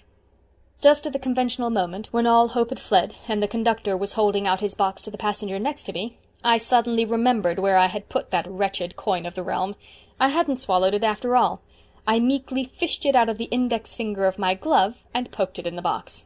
I smiled at everybody and felt that it was a beautiful world. The visit to Echo Lodge was not the least pleasant of many pleasant holiday outings. Anne and Diana went back to it by the old way of the beech woods, carrying a lunch-basket with them. Echo Lodge, which had been closed ever since Miss Lavendar's wedding, was briefly thrown open to wind and sunshine once more, and firelight glimmered again in the little rooms. The perfume of Miss Lavendar's rose bowl still filled the air. It was hardly possible to believe that Miss Lavendar would not come tripping in presently, with her brown eyes a-star with welcome, and that Charlotta the Fourth, blue of bow and wide of smile, would not pop through the door. Paul, too, seemed hovering around with his fairy fancies. "It really makes me feel a little bit like a ghost revisiting the old-time glimpses of the moon," laughed Anne. "Let's go out and see if the Echoes are at home. Bring the old horn, it is still behind the kitchen door." The Echoes were at home. over the white river as silver-clear and multitudinous as ever. And when they had ceased to answer, the girls locked up Echo Lodge again, and went away in the perfect half-hour that follows the rose and saffron of a winter sunset. End of Chapter 7. Anne of the Island by Lucy Maud Montgomery. Chapter 8. Anne's First Proposal. The old year did not slip away in a green twilight, with a pinky yellow sunset. Instead it went out with a wild, white bluster and blow.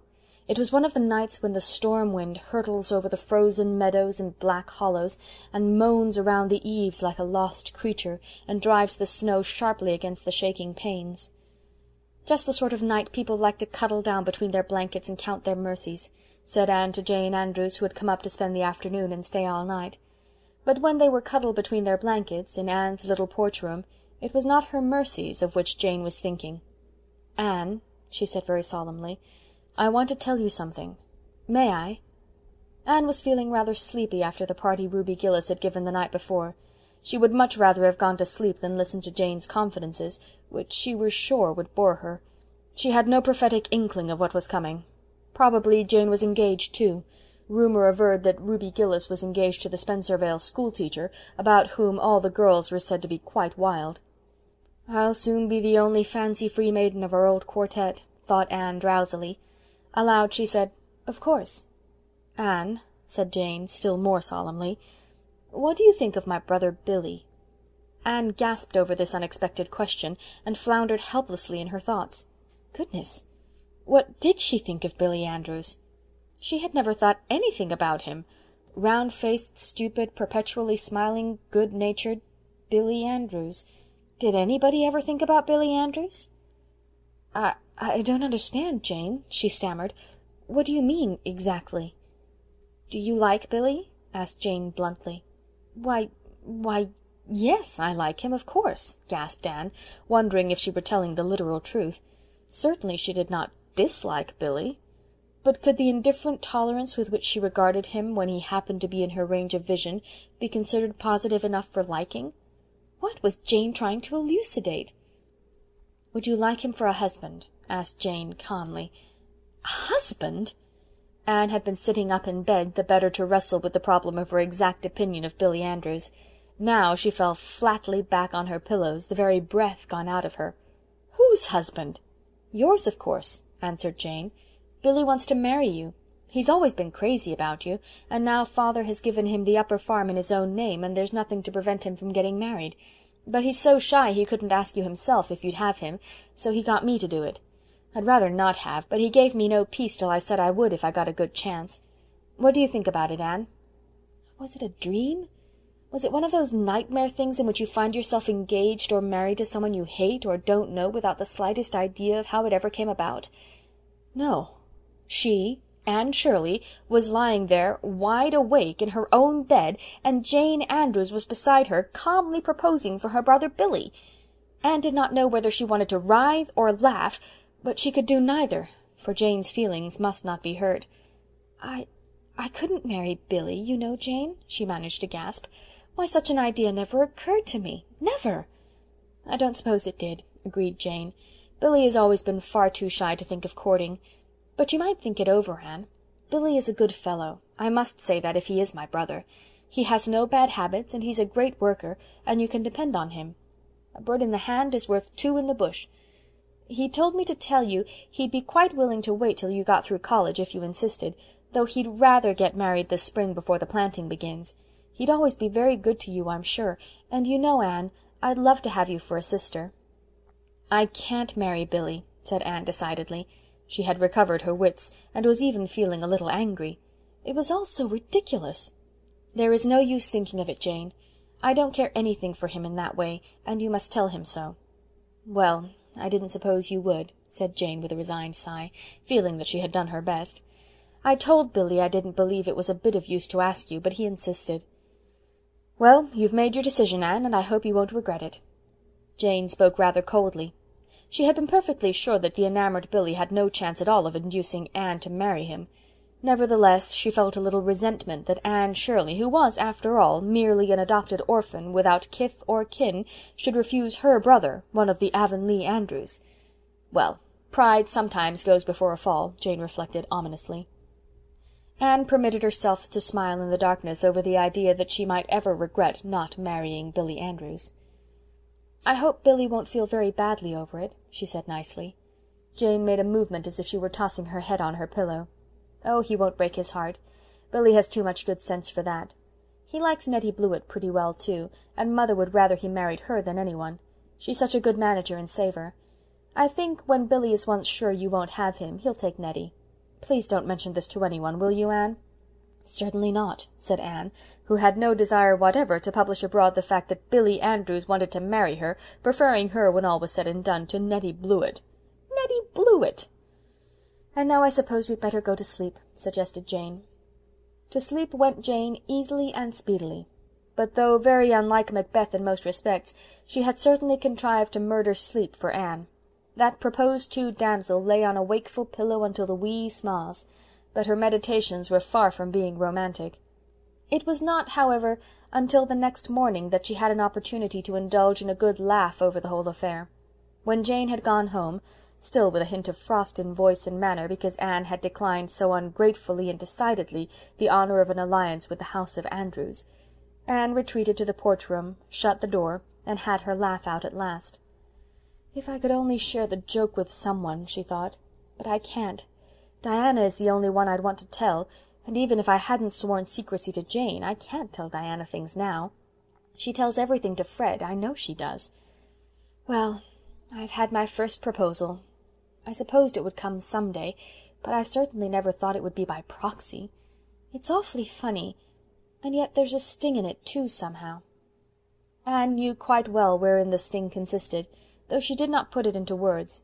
She had had her secret dreams of the first time someone would ask her the great question, and it had, in those dreams, always been very romantic and beautiful, and the someone was to be very handsome and dark-eyed and distinguished-looking and eloquent, whether he were Prince Charming to be enraptured with yes, or one to whom a regretful, beautifully worded, but hopeless refusal must be given. If the latter, the refusal was to be expressed so delicately that it would be next best thing to acceptance, and he would go away, after kissing her hand, assuring her of his unalterable, lifelong devotion, and it would always be a beautiful memory to be proud of and a little sad about also. And now this thrilling experience had turned out to be merely grotesque. Billy Andrews had got his sister to propose for him because his father had given him the Upper Farm, and if Anne wouldn't have him, Nettie Blewett would. There was romance for you with a vengeance. Anne laughed, and then sighed. The bloom had been brushed from one more little maiden dream. Would the painful process go on until everything became prosaic and humdrum? End of Chapter 8. Anne of the Island by Lucy Maud Montgomery. Chapter 9. An Unwelcome Lover and a Welcome Friend. The second term at Redmond sped as quickly as had the first, actually whizzed away, Philippa said. Anne enjoyed it thoroughly in all its phases, the stimulating class rivalry, the making and deepening of new and helpful friendships, the gay little social stunts, the doings of the various societies of which she was a member, the widening of horizons and interests. She studied hard, for she had made up her mind to win the Thorburn Scholarship in English. This being won meant that she could come back to Redmond the next year without trenching on Marilla's small savings, something Anne was determined she would not do. Gilbert, too, was in full chase after a scholarship, but found plenty of time for frequent calls at 38 St. John's. He was Anne's escort at nearly all the college affairs, and she knew that their names were coupled in Redmond gossip. Anne raged over this, but was helpless. She could not cast an old friend like Gilbert aside, especially when he had grown suddenly wise and wary, as behooved him in the dangerous proximity of more than one Redmond youth, who would gladly have taken his place by the side of the slender, red-haired co-ed, whose grey eyes were as alluring as stars of evening. Anne was never attended by the crowd of willing victims who hovered around Philippa's conquering march through her freshman year, but there was a lanky, brainy freshie, a jolly little round sophomore, and a tall, learned junior, who all liked to call at 38 St. John's and talk over ologies and isms, as well as lighter subjects, with Anne, in the becushioned parlour of that domicile. Gilbert did not love any of them, and he was exceedingly careful to give none of them the advantage over him by any untimely display of his real feelings Anneward. To her he had become again the boy-comrade of Avonlea days, and as such could hold his own against any smitten swain who had so far entered the lists against him. As a companion, Anne honestly acknowledged nobody could be so satisfactory as Gilbert. She was very glad, so she told herself, that he had evidently dropped all nonsensical ideas, though she spent considerable time secretly wondering why. Only one disagreeable incident marred that winter. Charlie Sloane, sitting bolt upright on Miss Ada's most dearly beloved cushion, asked Anne one night if she would promise to become Mrs. Charlie Sloane some day. Coming after Billy Andrews' proxy effort, this was not quite the shock to Anne's romantic sensibilities that it would otherwise have been, but it was certainly another heart-rending disillusion. She was angry, too, for she felt that she had never given Charlie the slightest encouragement to suppose such a thing possible. But what could you expect of a Sloane, as Mrs. Rachel Lynde would ask scornfully? Charlie's whole attitude, tone, air, words, fairly reeked with Sloanishness. He was conferring a great honour, no doubt whatever about that, and when Anne, utterly insensible to the honour, refused him as delicately and considerately as she could, for even a Sloane had feelings which ought not to be unduly lacerated, Sloanishness still further betrayed itself. Charlie certainly did not take his dismissal as Anne's imaginary rejected suitors did. Instead he became angry and showed it. He said 2 or 3 quite nasty things. Anne's temper flashed up mutinously, and she retorted with a cutting little speech whose keenness pierced even Charlie's protective Sloanishness and reached the quick. He caught up his hat and flung himself out of the house with a very red face. Anne rushed upstairs, falling twice over Miss Ada's cushions on the way, and threw herself on her bed, in tears of humiliation and rage. Had she actually stooped to quarrel with a Sloane? Was it possible anything Charlie Sloane could say had power to make her angry?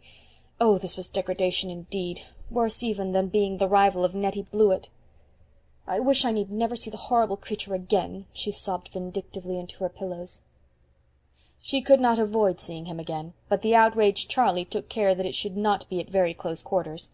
Miss Ada's cushions were henceforth safe from his depredations, and when he met Anne on the street or in Redmond's halls, his bow was icy in the extreme.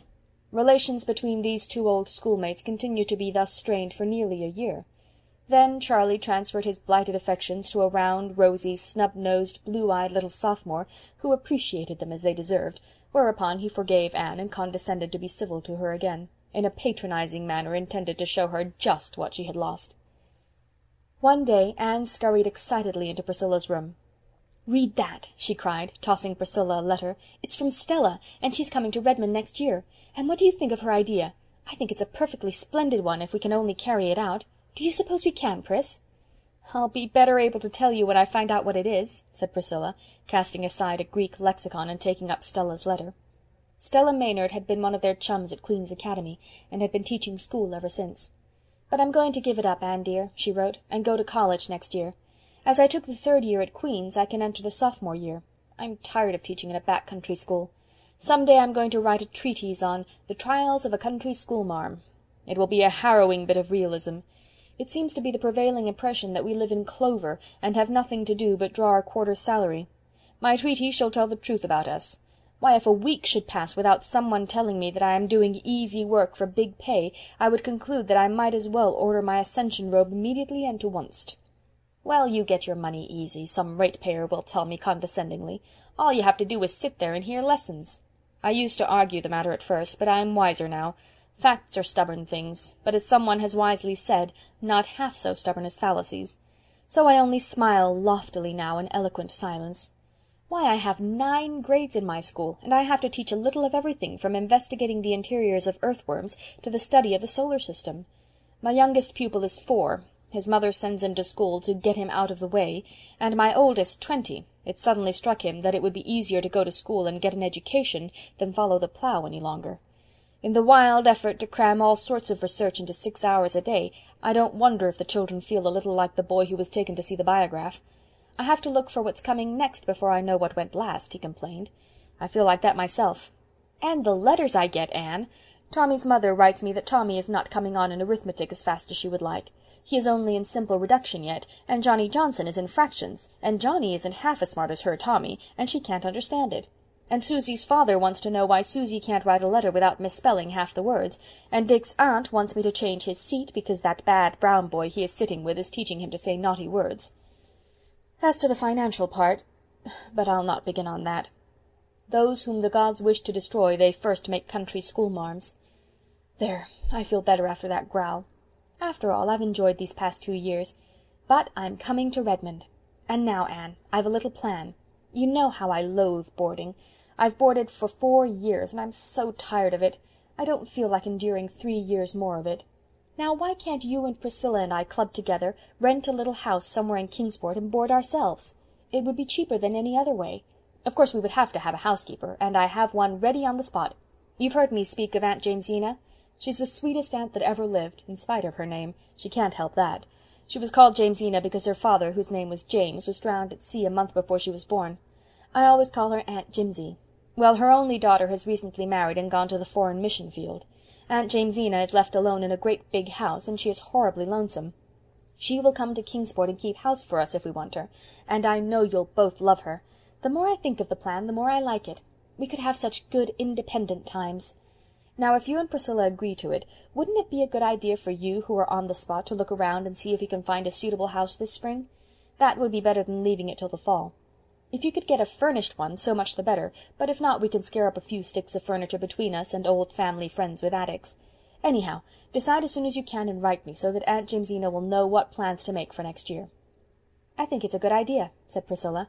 "So do I," agreed Anne delightedly. "Of course, we have a nice boarding-house here, but when all's said and done, a boarding-house isn't home. So let's go house-hunting at once, before exams come on." "I'm afraid it will be hard enough to get a really suitable house," warned Priscilla. "Don't expect too much, Anne. Nice houses in nice localities will probably be away beyond our means. We'll likely have to content ourselves with a shabby little place on some street whereon live people whom to know is to be unknown, and make life inside compensate for the outside." Accordingly they went house-hunting, but to find just what they wanted proved even harder than Priscilla had feared.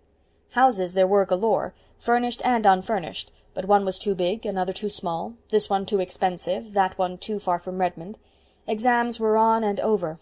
The last week of the term came, and still their house o'dreams, as Anne called it, remained a castle in the air.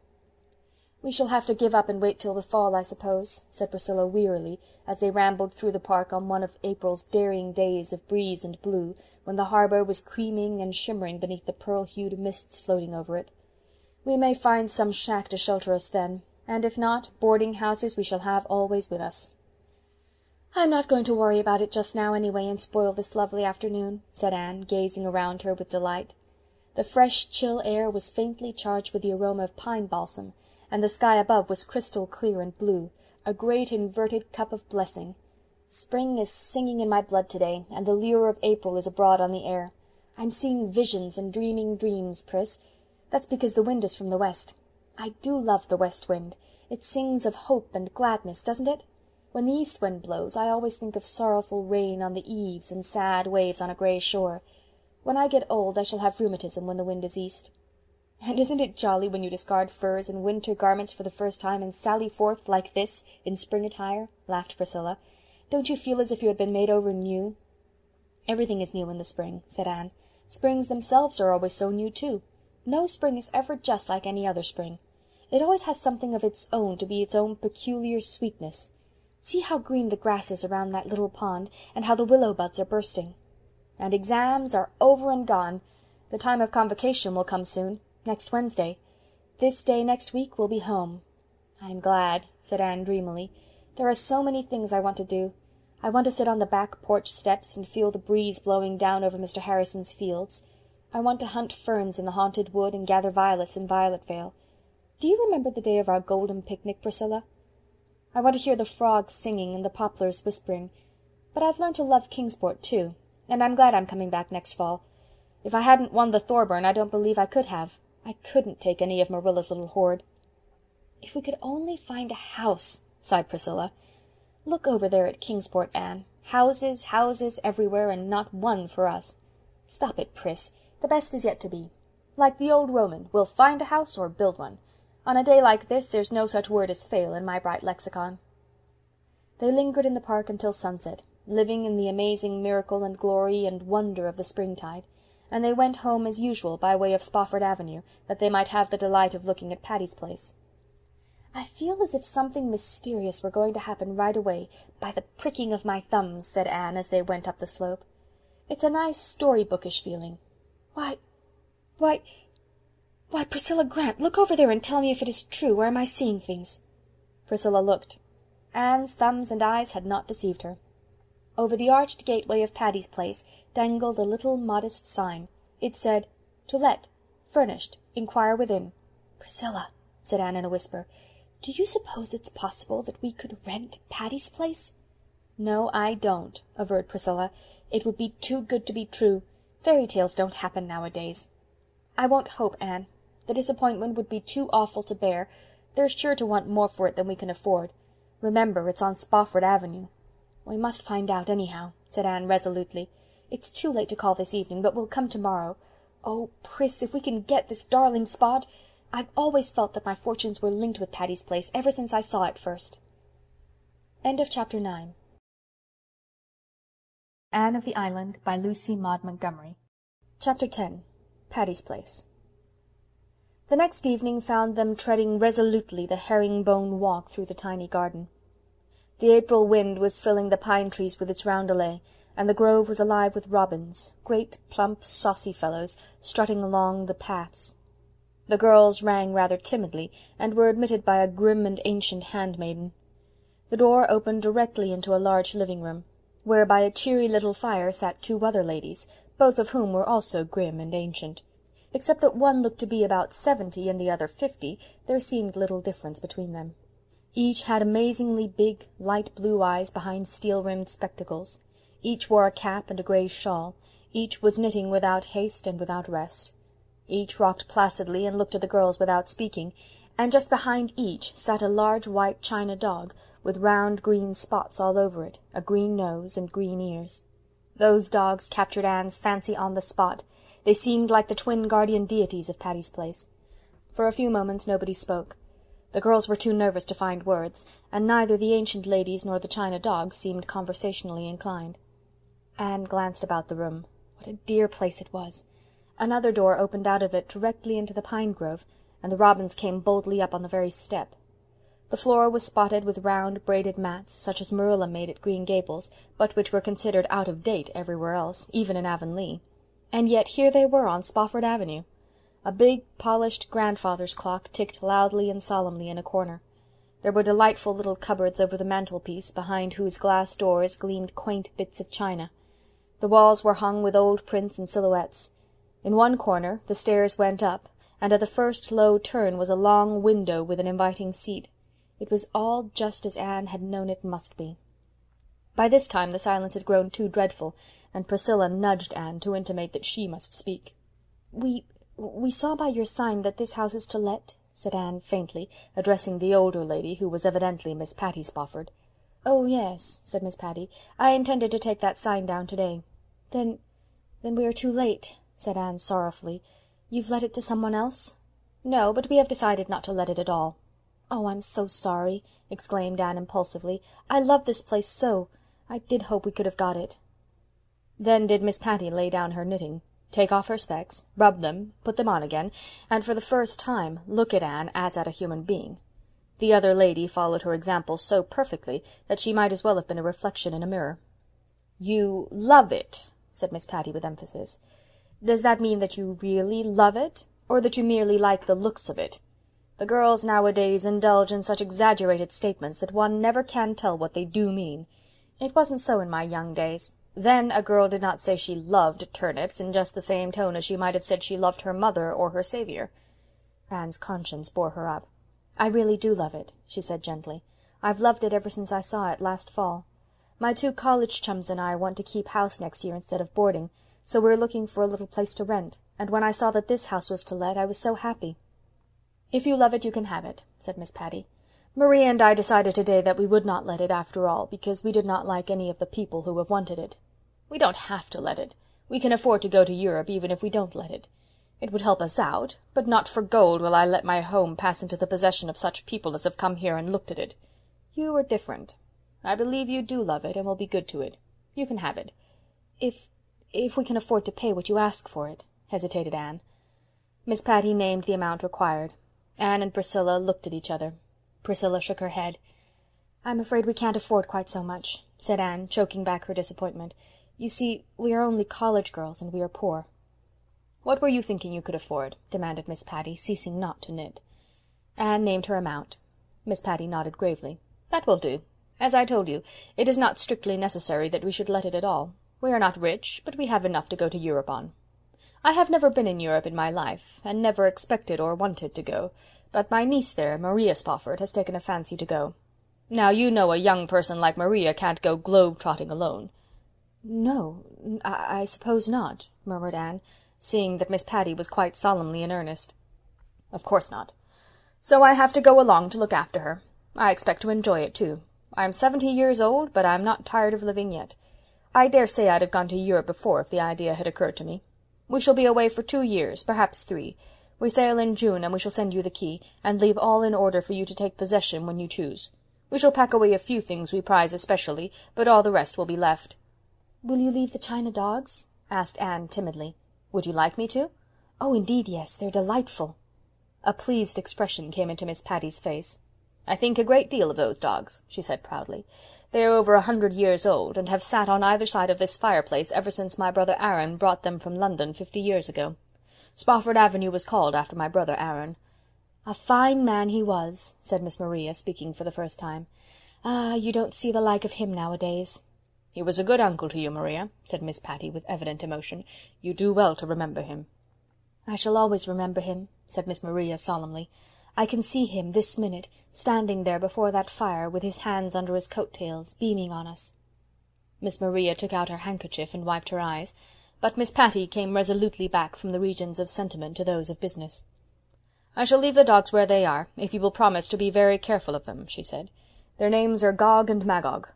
Gog looks to the right, and Magog to the left. And there's just one thing more. You don't object, I hope, to this house being called Patty's Place?" "No, indeed. We think that is one of the nicest things about it." "You have sense, I see," said Miss Patty in a tone of great satisfaction. "Would you believe it? All the people who came here to rent the house wanted to know if they couldn't take the name off the gate during their occupation of it. I told them roundly that the name went with the house. This has been Patty's Place ever since my brother Aaron left it to me in his will, and Patty's Place it shall remain until I die and Maria dies. After that happens, the next possessor can call it any fool name he likes," concluded Miss Patty, much as she might have said, "After that, the deluge." "And now, wouldn't you like to go over the house and see it all before we consider the bargain made?" Further exploration still further delighted the girls. Besides the big living-room, there was a kitchen and a small bedroom downstairs. Upstairs were 3 rooms, 1 large and 2 small. Anne took an especial fancy to one of the small ones, looking out into the big pines, and hoped it would be hers. It was papered in pale blue, and had a little old-timey toilet table, with sconces for candles. There was a diamond-paned window with a seat under the blue muslin frills that would be a satisfying spot for studying or dreaming. "It's all so delicious that I know we are going to wake up and find it a fleeting vision of the night," said Priscilla as they went away. "Miss Patty and Miss Maria are hardly such stuff as dreams are made of," laughed Anne. "Can you fancy them globe-trotting, especially in those shawls and caps?" "I suppose they'll take them off when they really begin to trot," said Priscilla. "But I know they'll take their knitting with them everywhere. They simply couldn't be parted from it. They will walk about Westminster Abbey and knit, I feel sure. Meanwhile, Anne, we shall be living in Patty's Place and on Spofford Avenue. I feel like a millionairess even now." "I feel like one of the morning stars that sang for joy," said Anne. Phil Gordon crept into 38 St. John's that night and flung herself on Anne's bed. "Girls, dear, I'm tired to death. I feel like the man without a country. Or was it without a shadow? I forget which. Anyway, I've been packing up." "And I suppose you are worn out because you couldn't decide which things to pack first or where to put them?" laughed Priscilla. "Exactly. And when I had got everything jammed in somehow, and my landlady and her maid had both sat on it while I locked it, I discovered I had packed a whole lot of things I wanted for convocation at the very bottom. I had to unlock the old thing and poke and dive into it for an hour before I fished out what I wanted. I would get hold of something that felt like what I was looking for, and I'd yank it up, and it would be something else." "No, Anne, I did not swear." "I didn't say you did. Well, you looked it. But I admit my thoughts verged on the profane. And I have such a cold in the head, I can do nothing but sniffle, sigh, and sneeze. Isn't that alliterative agony for you? Queen Anne, do say something to cheer me up." "Remember that next Thursday night you'll be back in the land of Alec and Alonzo," suggested Anne. Phil shook her head dolefully. "More alliteration. No, I don't want Alec and Alonzo when I have a cold in the head. But what has happened to you two? Now that I look at you closely, you seem all lighted up with an internal iridescence. Why, you're actually shining. What's up?" "We are going to live in Patty's Place next winter," said Anne triumphantly. "Live, mark you, not board. We've rented it, and Stella Maynard is coming, and her aunt is going to keep house for us." Phil bounced up, wiped her nose, and fell on her knees before Anne. "Girls, let me come too. Oh, I'll be so good. If there's no room for me, I'll sleep in the little dog-house in the orchard. I've seen it. Only let me come." "Get up, you goose. I won't stir off my marrow bones till you tell me I can live with you next winter." Anne and Priscilla looked at each other. Then Anne said slowly, "Phil, dear, we'd love to have you, but we may as well speak plainly. I'm poor, Pris is poor, Stella Maynard is poor. Our housekeeping will have to be very simple and our table plain. You'd have to live as we would. Now you are rich, and your boarding-house fare attests the fact." "Oh, what do I care for that?" demanded Phil tragically. "Better a dinner of herbs where your chums are than a stalled ox in a lonely boarding-house. Don't think I'm all stomach, girls. I'll be willing to live on bread and water with just a leetle jam, if you'll let me come." "And then," continued Anne, "there will be a good deal of work to be done. Stella's aunt can't do it all. We all expect to have our chores to do. Now you—" "Toil not, neither do I spin," finished Philippa. "But I'll learn to do things. You'll only have to show me once. I can make my own bed to begin with, and remember that, though I can't cook, I can keep my temper. That's something. And I never growl about the weather. That's more. Oh, please, please. I never wanted anything so much in my life, and this floor is awfully hard." "There's just one more thing," said Priscilla resolutely. "You, Phil, as all Redmond knows, entertain callers almost every evening. Now at Patty's Place we can't do that. We have decided that we shall be at home to our friends on Friday evenings only. If you come with us, you'll have to abide by that rule." "Well, you don't think I'll mind that, do you? Why, I'm glad of it. I knew I should have had some such rule myself, but I hadn't enough decision to make it or stick to it. When I can shuffle off the responsibility on you, it will be a real relief. If you won't let me cast in my lot with you, I'll die of the disappointment, and then I'll come back and haunt you. I'll camp on the very doorstep of Patty's Place, and you won't be able to go out or come in without falling over my spook." Again Anne and Priscilla exchanged eloquent looks. "Well," said Anne, "of course we can't promise to take you until we've consulted with Stella, but I don't think she'll object, and as far as we are concerned, you may come and glad welcome. If you get tired of our simple life, you can leave us, and no questions asked," added Priscilla. Phil sprang up, hugged them both jubilantly, and went on her way rejoicing. "I hope things will go all right," said Priscilla soberly. "We must make them go right," avowed Anne. "I think Phil will fit into our 'appy little 'ome very well. Oh, Phil's a dear to rattle around with and be chums, and of course the more there are of us, the easier it will be on our slim purses. But how will she be to live with? You have to summer and winter with anyone before you know if she's livable or not. Oh well, we'll all be put to the test as far as that goes. And we must quit us like sensible folk, living and let live. Phil isn't selfish, though she's a little thoughtless, and I believe we will all get on beautifully in Patty's Place." End of Chapter 10.